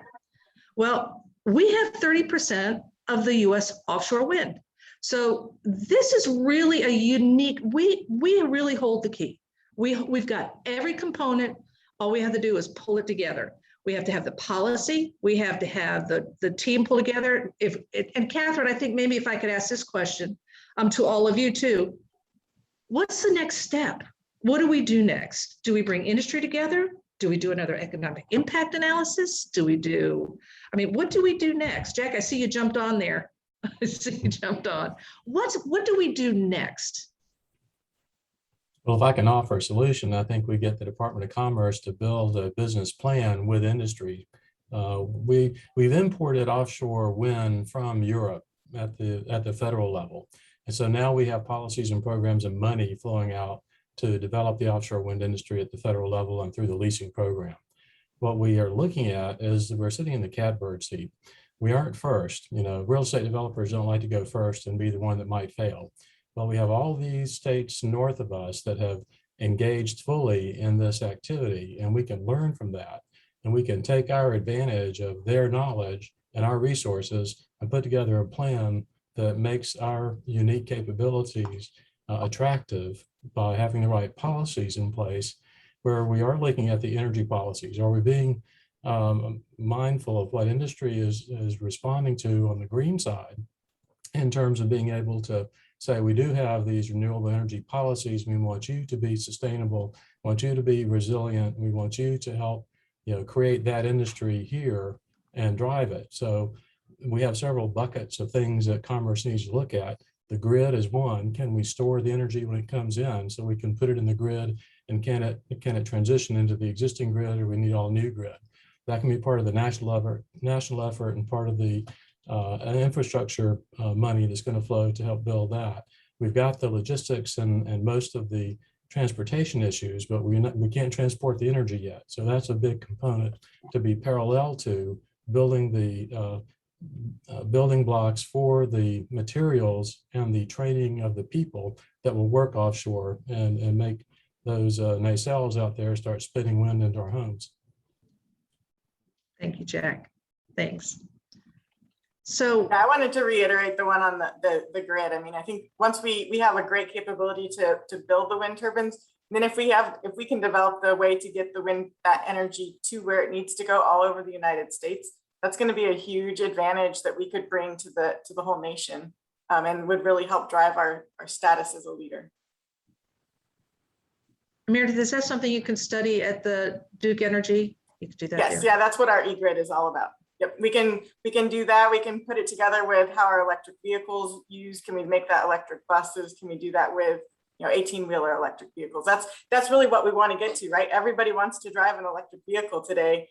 Wind is a great way to generate that electricity and then power those electric vehicles. So that's kind of the putting it all together and getting that whole infrastructure. There you go, Susie. Yeah, and and we know we already have the education and workforce backbone, right? Whether we're talking about tech jobs, energy tech jobs, automation occupations, all of these related jobs, we know pay higher wages, are more competitive, will likely outperform relative to the overall economy. I do want to say that some years ago, South Carolina was out ahead in being one of a few select states nationally that helped develop an SREB, Southern Region Education Board approved clean energy technology curriculum for our high schools. It's currently being used in a few schools across the state. So now, as a complement to all of this, would be a good time to take another look-see and about wider deployment. That's a good idea. Yeah. I'll add one thing onto this, and by no means am I a wind expert or anything along those lines, but I will say from the little bit I've been researching into this last couple of weeks, leading up to this, seems to me that we have a ton of information on the economics. We've got the research, the background that Paul, Dr. Gaze has gone through with us. But from our perspective on the supply chain side, it seems like, and I think Jack hit on a little bit too, is that the business, how does it all come together? Who's the project proponent? Who's going to own this? What are all the pieces? Where, W International with the power, with the monopoles and the jacks, and how all the equipment that they need to do that, and then a manual with Nexens and the cables and all that. What are all the components that are needed? And kind of like a flow chart that kind of says here are the processes. This is when a certain component needs to start being developed in order to meet that 2030 timeline. Because we're probably 21, close to 22 now, approaching a critical time where if we're going to get to that point, it's got to start. Matt mentioned needing 300 acres of expansion in order to make it happen. And to me, it just seems that from a state level, we need to start getting into the details, diving into those details of how exactly do each of those little components fit together to make this happen. And that would give the port an opportunity then to know, what all the specs are and how we can handle the import or export of goods on and off the terminal, whether we're bringing in stuff so that Matt can produce the monopiles that might be needed. We just need to know all those details. And there are a lot through the entire thing. There are a lot, yeah.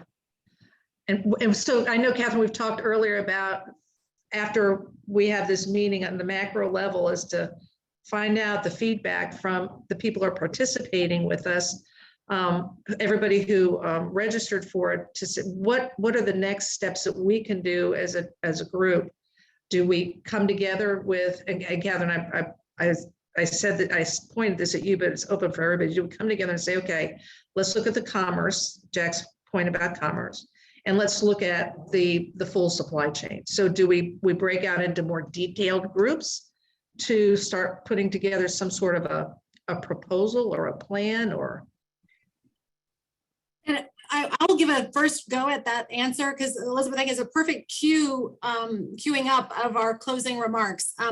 We know that we've covered so much today. We've covered sort of the science of it. We've talked about policy issues. We've talked about the economic opportunities, the costs. We've touched on that. We haven't really gotten into the environmental and wildlife impacts, which are also significant, that need to be incorporated. I know Elizabeth von Kolnitz touched on some of the studies needed.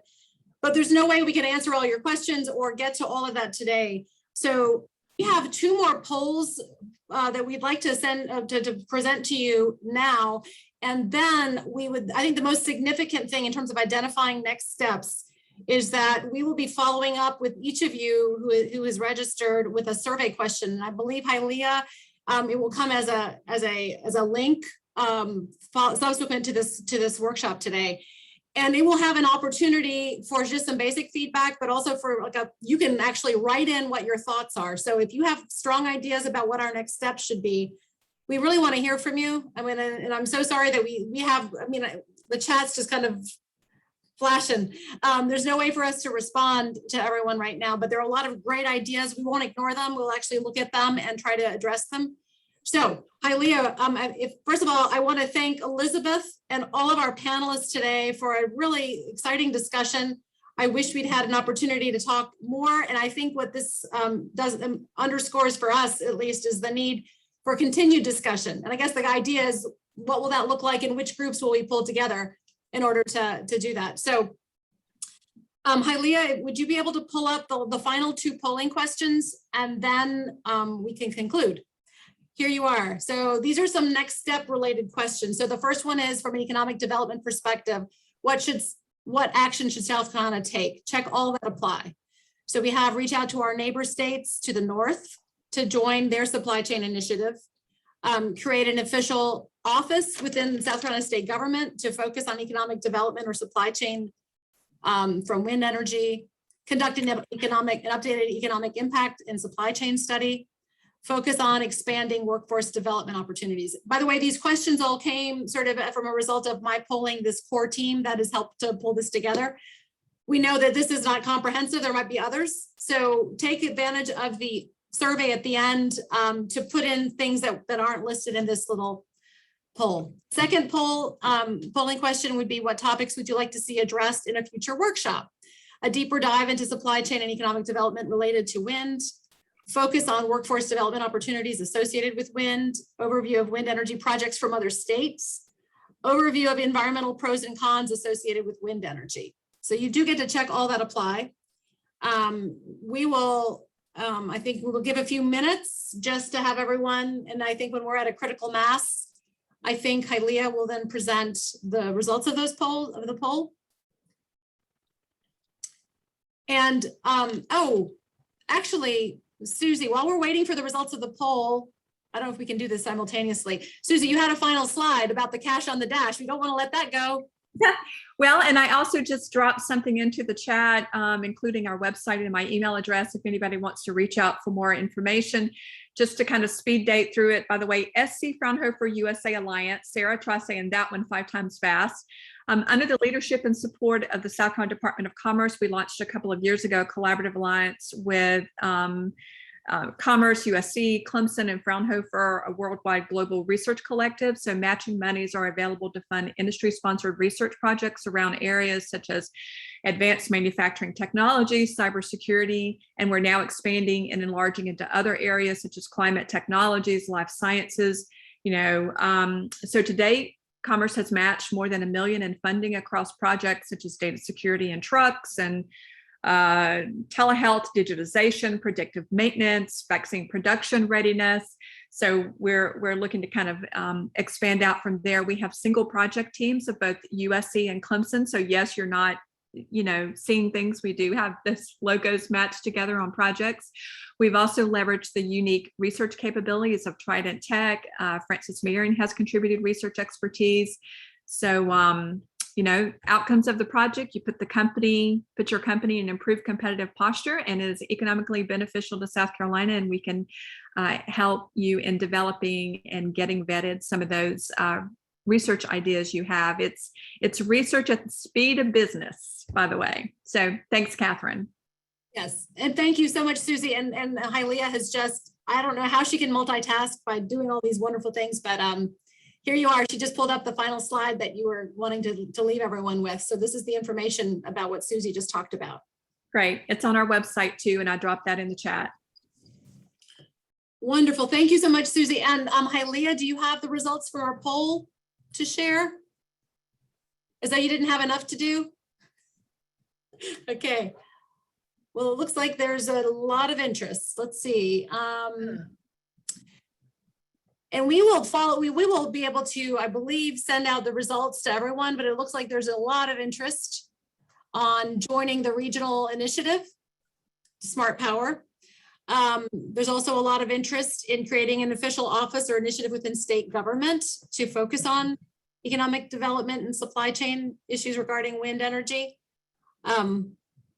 Also then followed by an updated economic impact and supply chain study and focus on expanding workforce development opportunities.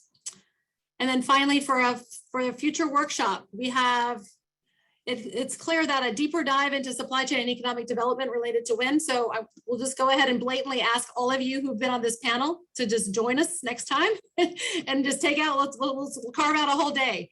And also see who all might be missing from this conversation. That looks like a really good next step. And also, look, there's another strong, and I'm glad this came up because this is not to be overlooked. I know that Elizabeth von Kolnitz mentioned this, the need for ensuring that whatever development, if something is developed, that you've with full awareness and sensitivity to the pros and cons associated with it regarding environmental impacts. So we will follow up. It looks like we are like 2 minutes out from finishing. Wanted to just open the floor to our speakers and panelists, if anyone, and planning group. And I say that to Jack and Diana, who've also joined us. Thank you very much. Please, anyone have any final remarks or comments before we close this out? I'll add one. I just wanted to say thank you for putting this together. I think the biggest thing that we can do is come together and collaborate with each other. I know we've been doing that with a lot of the different companies that are out there and really trying to develop our leadership. You know, I was talking about that tipping point. I think it really comes from within to start with, and then we're going to help to define how we all progress together, progress forward together. Thank you, Meredith. It's a really good point. Anyone else? Catherine, I just real quickly want to make a comment that while the moratorium may limit Boehm's ability to lease areas, it doesn't stop their planning and analysis phases. So I think it's really important hearing, you know, those next steps and what y'all are looking to do. You know, try to keep in mind that the more we've done as a state to kind of coalesce around this, it sets us in a better position. If there is a change in the moratorium language, we can maybe be a couple of steps ahead in that planning aspect. So keep that in mind too, that it's not no more, it's let's continue to plan and get positioned in a place where we need to be. Thanks, Vika. It's a great point. Catherine, if I could just add, Yes. The focus on the big prize is in the offshore. And I would just bring up again that that is through the process some years out. So we've got lots of time to really move forward, but the time is now. The other side on the onshore, which wasn't in the game, it is now. There is an opportunity. There's, you know, DOE is looking at trying to expand into the Southeast. It's a new opportunity there.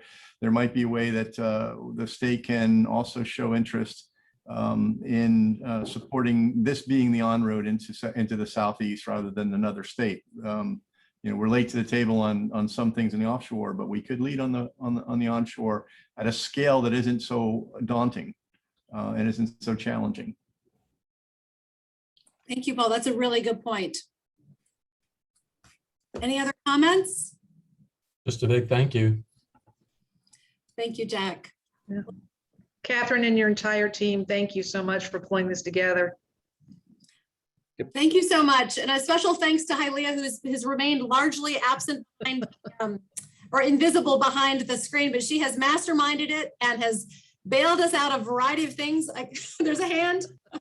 I also want to apologize to the attendees. I really appreciate to all of those of you who participated. Sorry about having to be me for a day. So I apologize about that I got you the wrong login. We'll figure it out. We'll have it more dialed in by next time. But thank you very much for your participation, panelists, planning committee, speakers, and attendees. So thank you all. It's a pleasure seeing you. Thanks.